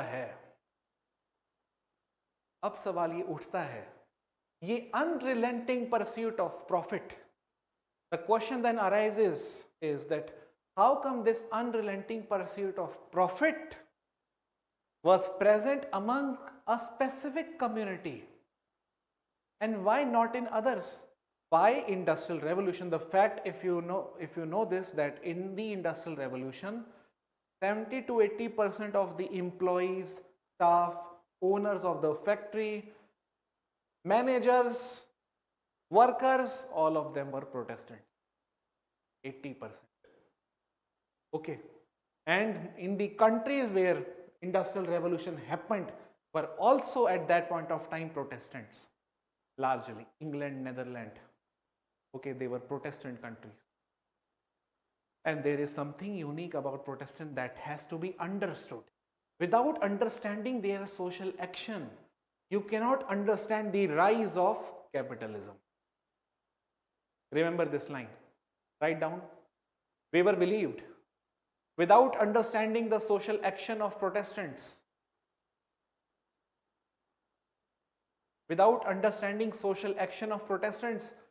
one may not understand the rise of rational capitalism. अब समझ आए तुमको सोशल एक्शन पढ़ना क्यों इंपॉर्टेंट है? Social action it's not just x he action पढ़ रहे हैं, दूध देना भैया 10 रुपए का, इसको पढ़ लेते हैं चलो, ऐसा नहीं है। मैक्स वेबर बहुत बड़ा आदमी है, मजाक नहीं है।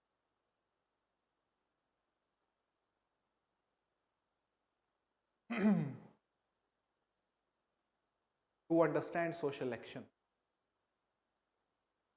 only by understanding social action we can understand the rise of capitalism. Now, अब सवाल उठता है मैक्स वेबर के दिमाग में, how can I understand protest? This is the next question in his mind.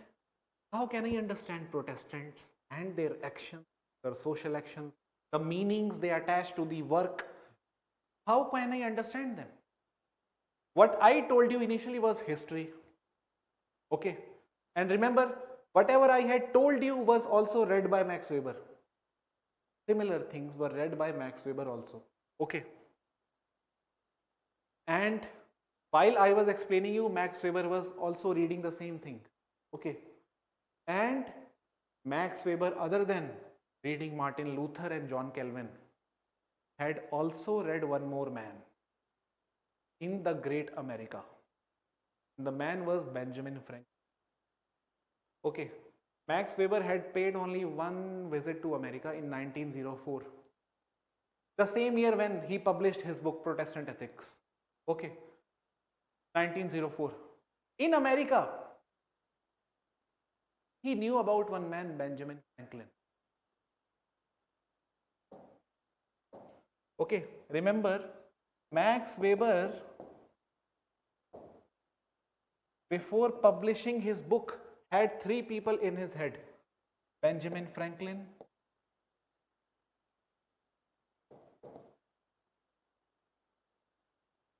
John Calvin, Martin Luther.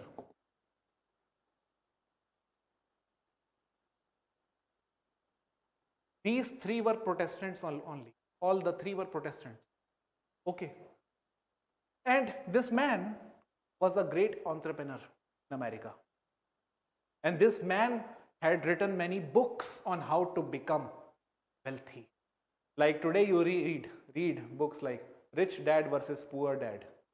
Similarly, Max Weber was reading one book, and the book name was, at that point of time, Benjamin Franklin was more popular on how to become wealthy. He used to publish books like these. Okay. And Benjamin Franklin had published three books. One was an advice to the young tradesman. Advice to the young tradesman. Second book was Way to Wealth. And third was autobiography.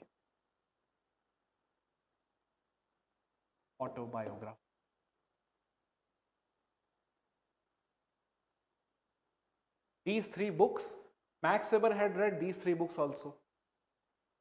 So Max Weber read John Calvin, Max Weber read Martin Luther, Max Weber read these three books, and then Max Weber also read Industrial Revolution, and he found connection in all of them. Okay. And in order to understand what Protestants are, to understand their meaning, the meaning they attach to the work, Max Weber relied heavily on Benjamin Franklin. So, next line, Weber read books written by Benjamin Franklin to understand. Weber read books written by Benjamin Franklin to understand the meanings and motives attached by Protestants to their work.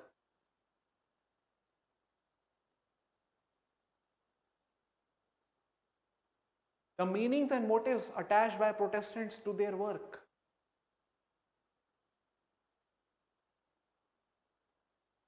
Okay. In the books of Benjamin Franklin, he wrote so many special things. He read so many special things, Max Weber, in the books of Franklin, he read so many special things like the phrases that we take for granted today: money begets money, time is money, work is worship. These things he was reading in the books of Benjamin Franklin, which later came to be regarded as world revolutionary thoughts that should be published in all the corners and nooks of the schools and all those things. Okay. So Weber was intrigued by the fact, how come Protestants are so unique? And remember, Max Weber's mother was also a Protestant. Okay, and remember, if you remember very well, that he had dedicated the book to his mother. Okay. His mother was also a social philanthropist. She used to earn money, a lot of money, but she never used to invest on herself. Ascetic, she was leading ascetic lifestyle, just on the lines of Protestantism. Okay, and she used to also invest on some things, but she also used to donate. Just like today we have Melinda Gates Foundation, Bill and Melinda Gates, which is no longer, I mean, of course it is there, but this is the sign of billionaire, that when you start donating, that means आपके पास बहुत पैसा आ गया है. Okay. So basically, Max Weber ने किया. Through all these things, he understood the meaning Protestant attached to their work. And finally, Weber developed an ideal type of Protestant ethic. He knew that what I am going to understand about Protestants would be my understanding only. That is not what Protestantism is all about. But this is my attempt to understand the meanings of Protestant, the way they attach the meaning or the motives to the work. So therefore he developed an ideal type of Protestant ethics also. Okay. And in the ideal type of Protestant, he noted down few things. For example, he noted down frugality.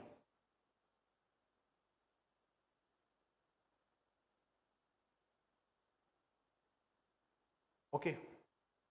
Frugal, be frugal, that means save your money. This is what he had learned from Benjamin Franklin. Save your money.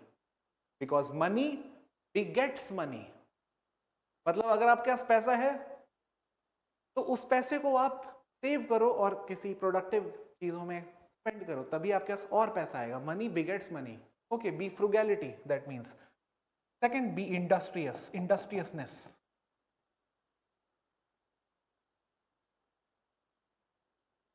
That means do hard work. Okay. Never make any complaint in the work, because work is spiritual experience. And if you complain in the work, you are complaining against the wish of God. Okay. Something that you cannot do. You have to work unrelentlessly. Be industrious, because work is worship.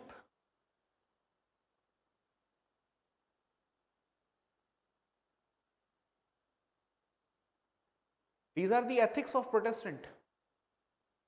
To them, frugality matters, industriousness matters, work is worship, time is money.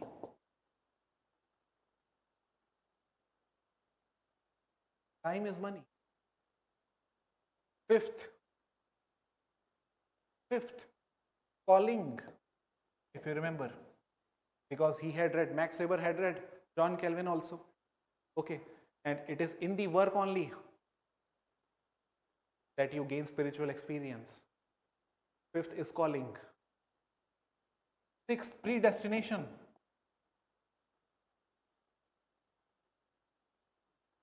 सब कुछ club कर रहा है max weber, सब कुछ जितना उसने पढ़ा सब एक जगह क्लब कर रहा है वो. ठीक है, making ideal type of Protestant ethics. Okay, calling, predestination. Seventh, ascetic materialism.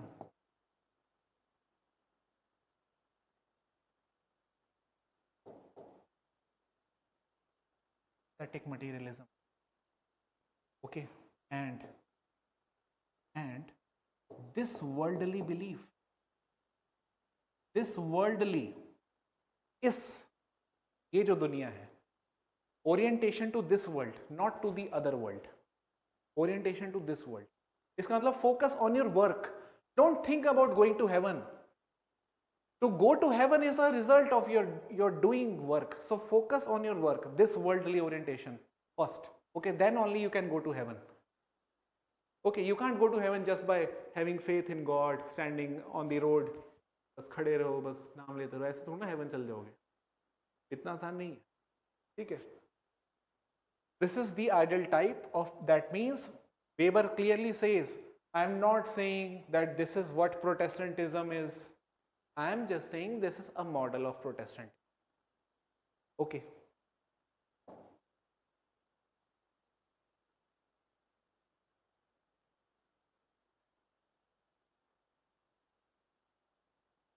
Now, the last step. The last step. Weber had ideal type of Protestant ethics on the one hand, and on the other hand, he had developed ideal type of rational capitalism.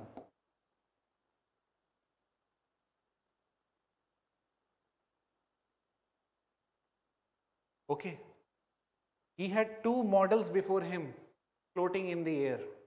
Okay, and when he was looking at these models, rational capitalism and the Protestant ethics, he saw all the elements in the Protestant ethics which ultimately, unintentionally led to the rise of rational capitalism, because it was only in the Protestantism that the spirit of capitalism was born.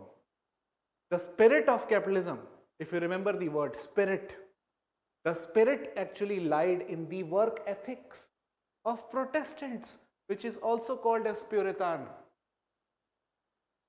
work ethics. And if you know what the capitalist wants, capitalist always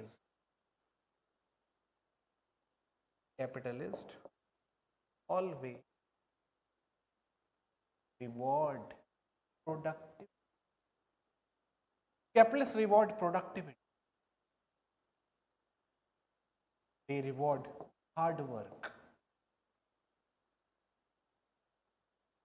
Capitalists reward discipline and punctuality.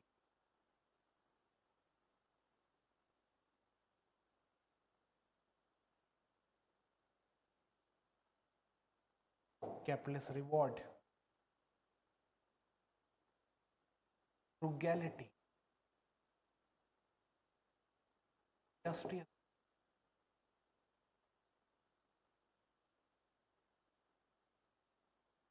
And all these elements are the spirit of capitalism in the Protestant. And that is why those people unconsciously, with their social actions of working hard and hard to secure their seat in the heaven, ultimately this action they themselves never knew that if they keep working hard and hard, they would be developing the revolution that is the industrial one in the nature, and that would be giving jobs and employment to so many people. Because of their work only, they were working only to secure their heaven place, to secure place in the heaven, or to get the grace of God. But they did not know this is what the capitalism would be, and this is what the the rise of industrial revolution would be. They never knew this. And that is why Max Weber said that the rational capitalism was an accident in the history. It was accident. It was never planned. They were never working to set up factories. They were working only to secure their place in the heaven. And out of this unconscious effort, the factories got developed. Basically, they never wanted to exploit anyone. This was never their intention, that they are wanting to exploit people the way Marx is looking at this. They were never wanting to loot people. They were never wanting to appropriate wealth or to appropriate surplus value or to make them work for more and more hours, exploit them. This was never the intention of the Protestant. The intention of Protestant was only and only to secure their place in the heaven. And this ultimately led to the rise of industrial revolution, capitalism. That is why Max Weber says that capitalism was the unintended consequence of Protestant Reformation. क्या बात कही.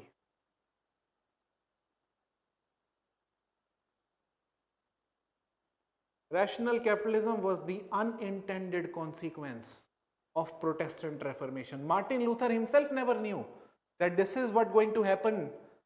Tomorrow, industries would be established. He never knew. John Calvin never knew. This is what is going to happen. Okay. But this happened. They were simply working to secure their place in heaven. कब पता नहीं work करते करते शाम हो गई और industries खड़ी हो गई, पता ही चला. ठीक है. So this was Weber. Now the question is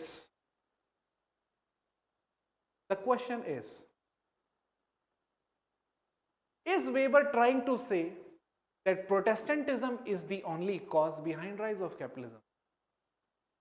Is Weber trying to say that? Is he trying to draw monocausal relationship between the two ideal types? No. No. He never said anything like this, because reality is very vast.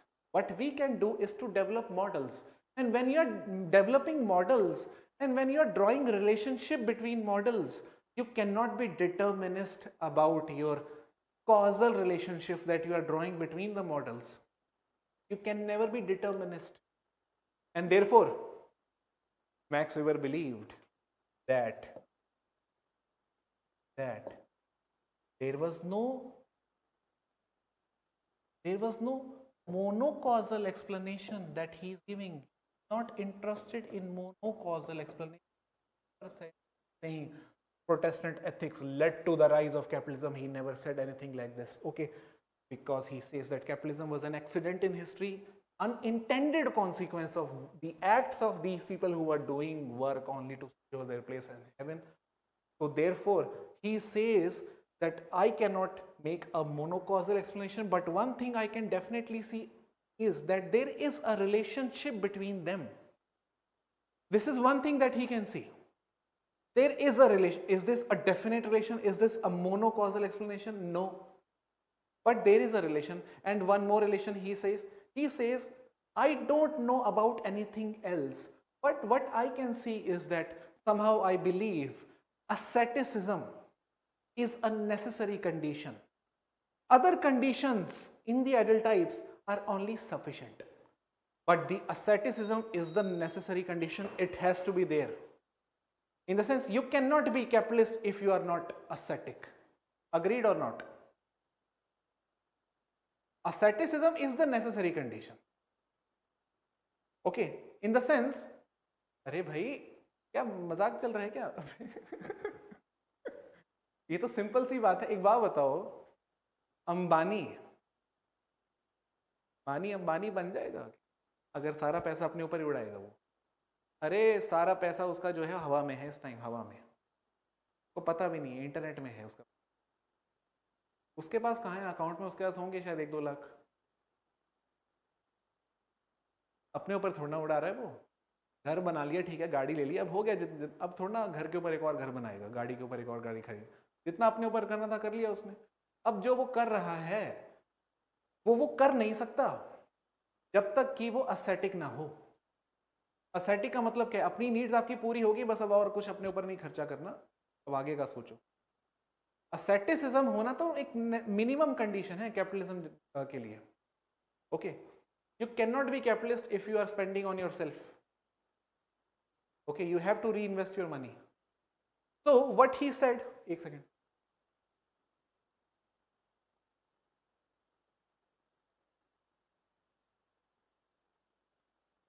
4:45.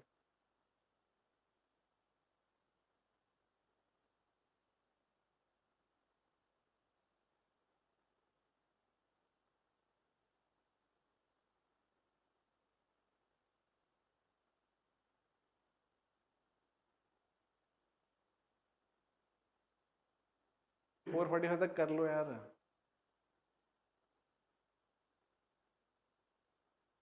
कर लो देखो time. Okay. So Max Weber believed that there is a relation between them. It is not a monocausal relationship, but there is adequate causality. Adequate causality. Do you remember this word? Adequate causality. Adequate causality. In the sense, if X happens, Y will happen. That is what natural scientists do. If X happens, there is a probability that Y has happened because of X. This is what adequate causality is. Now here Max Weber is not being determinist. He is only looking at a relation, and only not just looking at a relation, he somehow looks at Protestant ethics and rational capitalism as partners.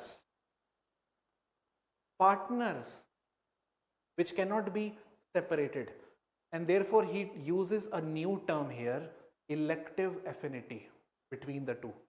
Okay, there is an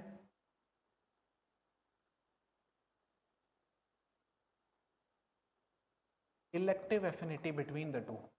Okay, elective affinity.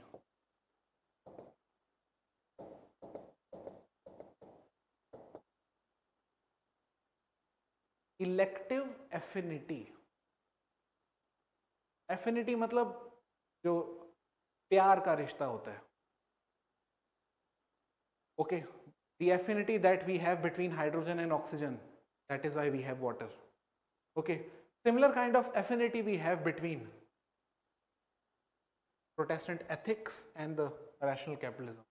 That is why we have industrial revolution having so many Protestants.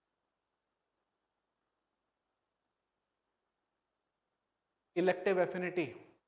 And he also believed that since I never said this is the only reason behind capitalism, there are many other reasons. Asceticism, although I believe, is the necessary condition, but other than asceticism, there are many other factors. And what are those many other factors? Now is the question, what are those many other factors? Just write this down. Other factors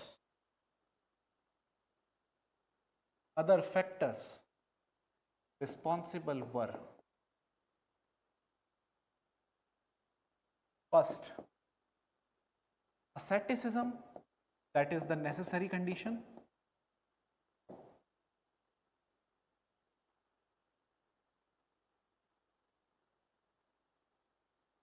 Asceticism, that is the necessary condition.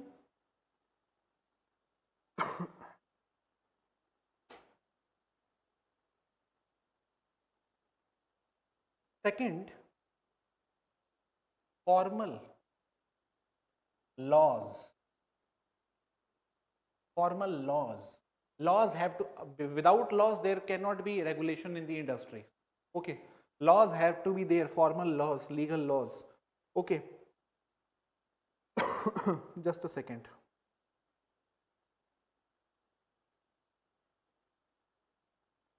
Yes.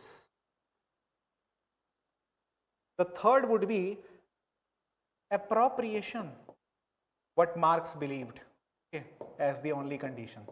Appropriation of the physical means of production.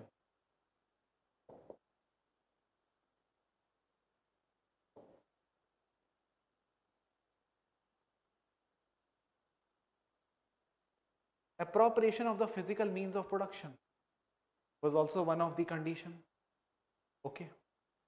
Fourth, market,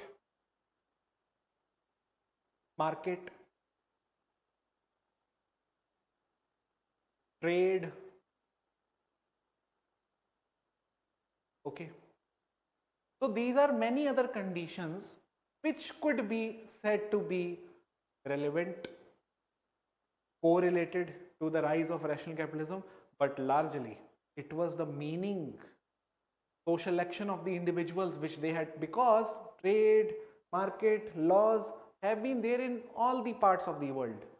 Or why only in the England and Netherlands this is happening? Because there is something special about the meanings which are hidden, and that has to be interpreted by a sociologist, Max Weber, interpretative sociology.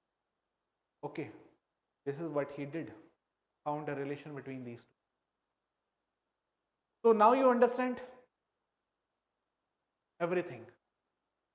Okay, this with this the topic is also over. This was the last topic. Okay, and this of course was one of the classical works to find a relation.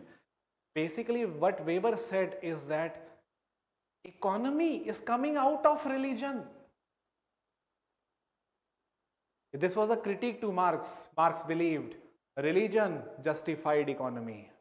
So to Marx, the society was like this. This was economy, and this was religion in the superstructure. This was Marx. And to Weber, Weber basically turned Marx upside down, and he believed it is the religion which is the base that had led to the development of economy. क्या बात है? ठीक है, this was Max Weber.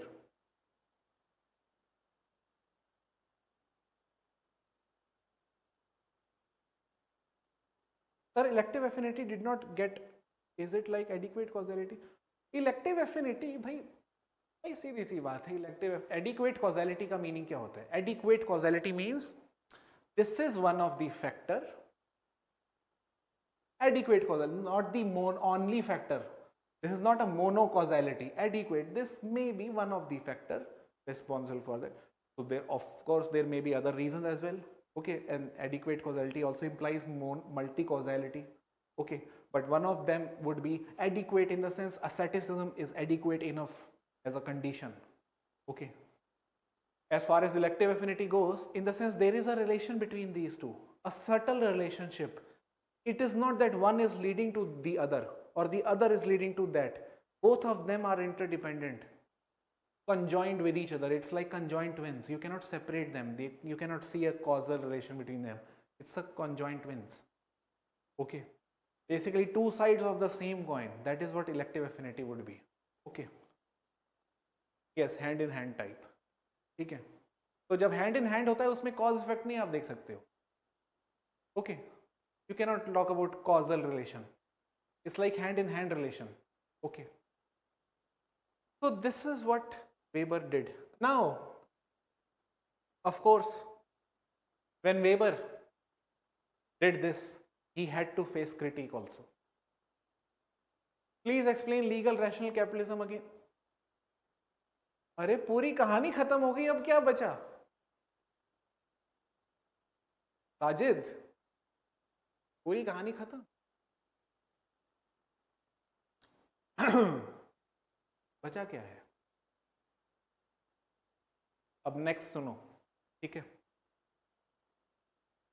Very important thing that I'm going to tell you now is that the question is why capitalism did not develop the way it developed in Western Europe. When I'm using the word capitalism, I'm using only a model, okay, as a model. Why this model of rational legal capitalism never developed in any other pocket? Why rational legal capitalism never developed in India? And when Weber is asking this question to himself, okay, he is conducting study on the Hindus also. The social action of Hindus has to be understood In order to understand why capitalism never developed in India, the social action of Muslims have to be understood in order to understand why Islam never led to the rise of capitalism. What is so special about Protestantism only? That we had capitalism, no other religion could produce this force. The spirit of capitalism was absent in any other religion. What is the reason? To understand this, you have to understand the social action of those people, how they look at work, what is the meaning of work to them. Okay, and when you come to India and when you look at Hindus, the meaning of work is completely drastically different. Okay, and what is that? I'll explain it after break. Okay, chalo. So if you remember, I told you Marx, remember this economic base, and to him it was in the religion was in the superstructure. Okay, and to Weber, religion was the base, and there is no, as I told you, Weber is not a monocausalist. Okay, he is adequate causalist or a multi-causalist, and someone who draws elective affinity between the two. So he would not be making a diagram like this. He would be doing as a dotted line.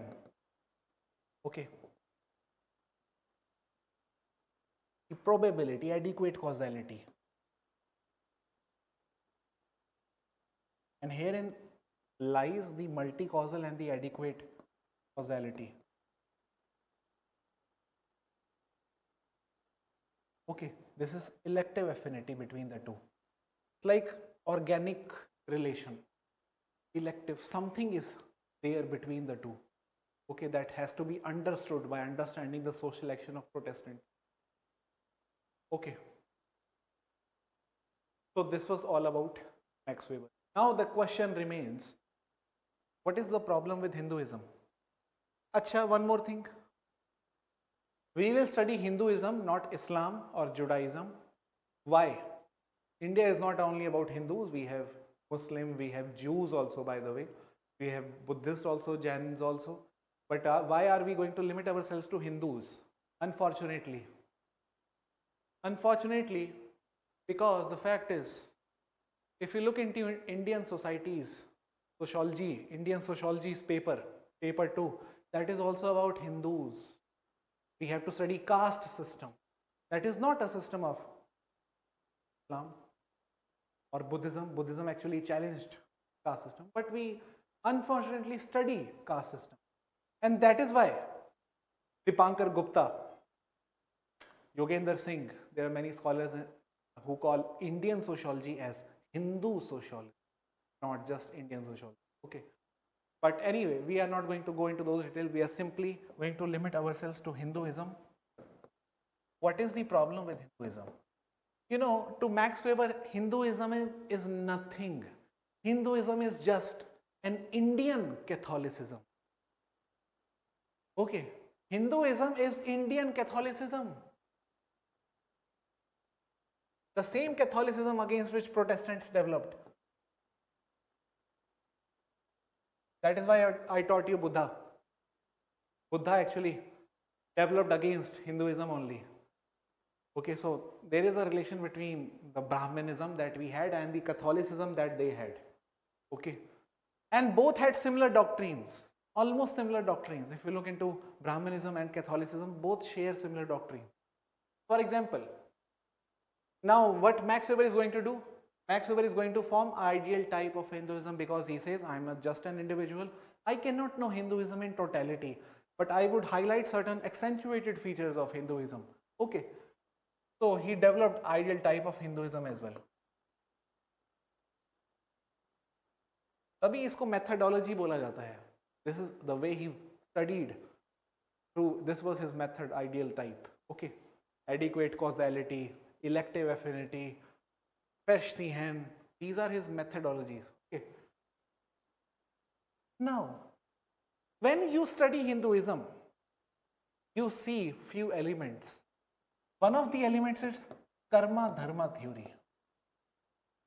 We have this theory, karma dharma. Don't we have? Yes, we have. Weber ने कुछ गलत नहीं पढ़ा है. We have these beliefs in karma and dharma. Okay. And what is this belief all about? You are born as Brahmin. It was the fruit of the past karmas that you have become Brahmin in this birth. You have become Shudra. It was the past deeds that you have committed, the sins that you have committed in the past, that you have in this life have assumed a body of Shudra. Okay. So we have karma dharma philosophy. Karma means your karma. Okay. Dharma means your duty. Okay. As a Shudra, your duty is to serve the upper three varnas, Brahmin, Kshatriya, Vaishya. This is your dharma. A dharma of Shudra is to serve the upper three varna. The dharma of Brahmin is to assist the kings, to give them advice, to educate the masses, to preach religion. The dharma of Kshatriya is to safeguard the interest of the people and to secure them from war, any kind of war. The dharma of Vaishya is to indulge in merchant activities and to generate wealth. These are the dharmas that have, and remember, Shudra cannot do what Vaishya is doing. Brahmin cannot do what Kshatriya is doing. Kshatriya cannot do what Brahmin is doing. Everybody, the division of labor has been done through Varna system in India. Okay. And Ambedkar calls it not just division of labor, Ambedkar calls it division of laborers. Because the laborers have now been divided according to their Varna. As a Shudra, you are doing this only. Your specialization is coming out of your Varna, not out of your merit or talent. Okay. The specialization that you possess is coming out of your Varna. Division of laborers, not just division of labor. Anyhow, the ideal type of Hinduism according to Weber is first karma dharma theory. Second, transmigration of soul.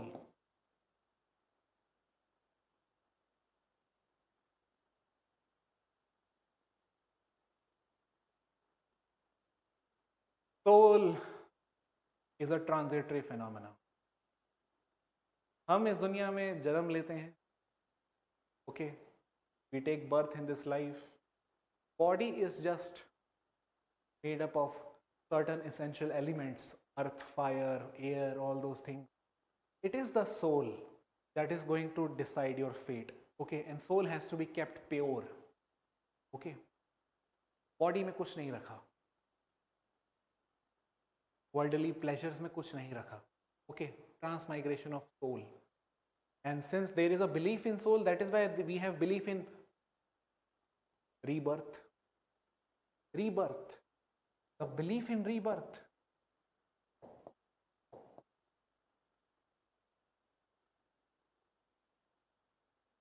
Okay. And fourthly, there is no aspiration amongst Hindus. We do not develop aspirations. Why? Because we are destined to perform this duty according to वर्णाश्रम धर्म. तो ज्यादा मेहनत करके businessman थोड़ा ना बनना है भाई. हमें भगवान ने बोला है कि हम अपर कास्ट को सर्व करना है. So you will see a Dalit, the child of Dalit, born as Dalit, performing what is considered as occupation of Dalit. It reproduces. The child of Brahmin, you see, getting education at universities. Okay. The child of Kshatriya, you see, similar kind of occupations you would see. Okay, Kshatriya performing similar kind of occupation that his father doing. Okay, aspirations are not so high, maybe bit different, but in the same range. Okay, they would not be doing something very out of, completely out of their varna. Okay, so there is no concept of social mobility. This is the ideal type of Hinduism.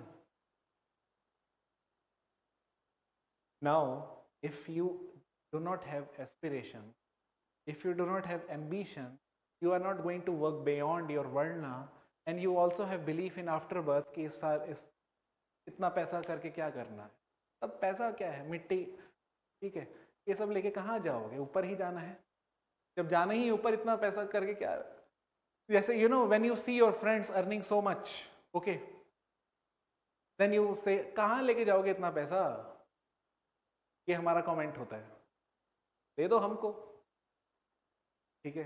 This is what Hindu philosophy is. And there is one scholar, ancient philosopher of Hindu, Charvak. Charvak had a very different kind of, he actually propagated materialist philosophy. Charvak's materialism is like this: पैसा कमाओ अंधा, चाहे चोरी करना पड़े, पर live your life with full luxury, चाहे वो चोरी से हो. Okay. Whether you loot someone, you plunder someone, you steal, but you have to have luxurious life. This is what Charvak is. Charvak. Now, if these are the kind of beliefs that we have, can we ever develop the spirit of capitalism? We wait for Sunday. जैसे ही Monday आता है, we are waiting for Sunday to come.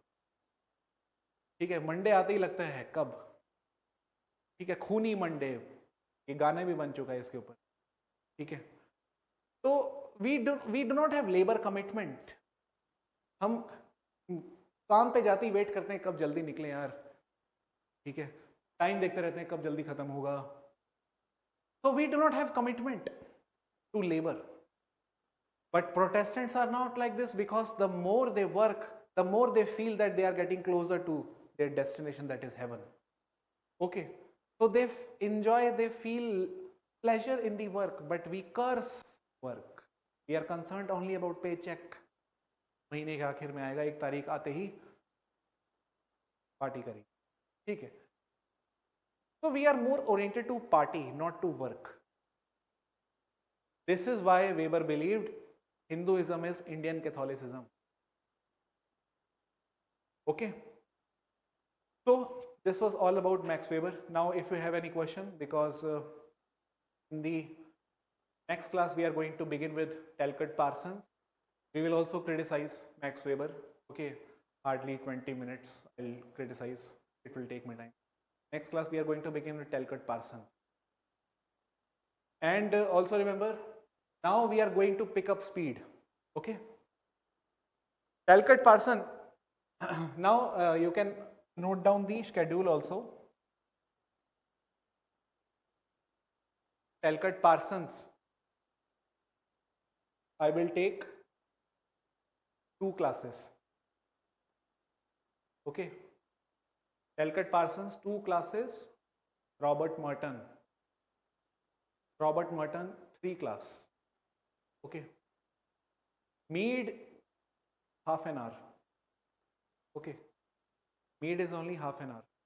Mead ने ज़्यादा कुछ किया नहीं है. Okay. And then we are going to start off with the next topic, that is religion and society.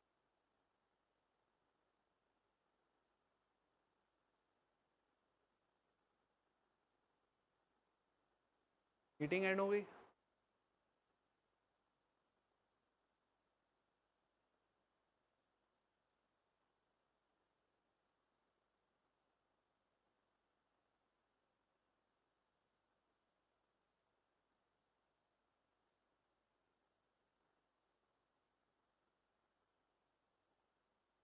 Meeting actually end हो गई थी. Okay, so now you may ask your questions, whatever questions you may have.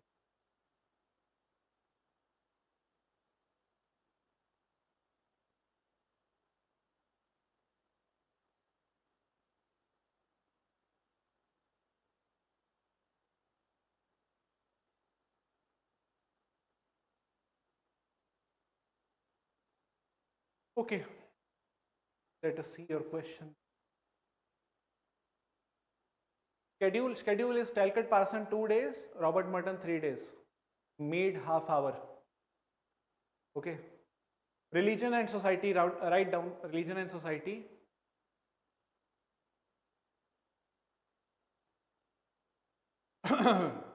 Three class. Religion and society, three classes. Politics and society, three class.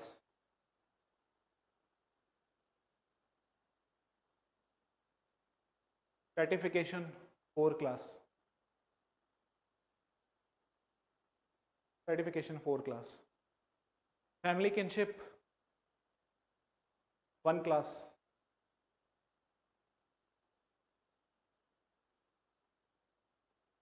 Social change, two class.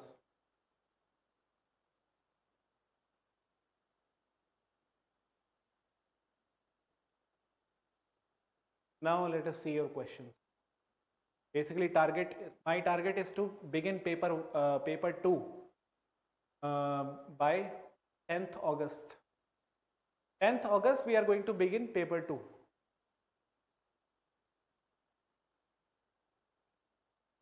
August, paper 2.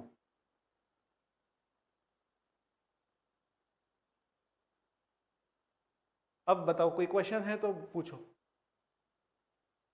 नहीं है तो मत पूछना, जबरदस्ती मत करना। तो just because मैंने बोला है कि पूछो तो जबरदस्ती पूछ रहे हैं, ऐसा मत करो। आ गया तो आ गया है, तो पूछने की इसमें कोई बात है नहीं। Repeat what?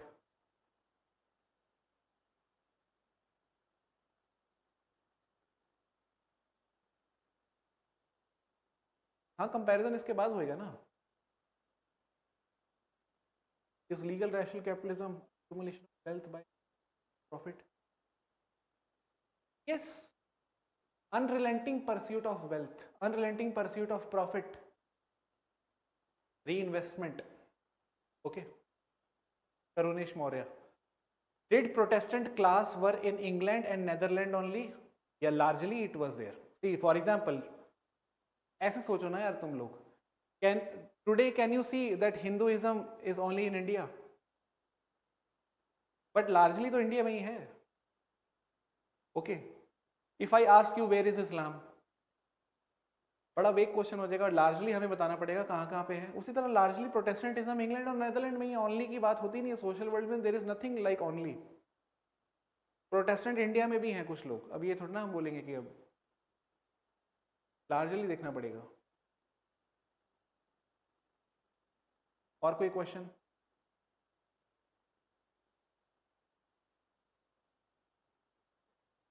Now what you have to do is you have to understand ideal type of Protestantism, okay, which is known as Protestant work ethics, and you have to understand ideal type of rational capitalism. You have to see these two, okay. In a question, what you have to do is nothing but you have to simply explain these ideal types, and you have to draw a relation between these two. You do not have to, in the question, you do not have to explain all the history, Martin Luther, all those things, John Calvin, Benjamin Franklin. No, this is only for your understanding, okay, because these are those things which are going to help you in other units. इस unit में तुम्हें नहीं समझ आएगा.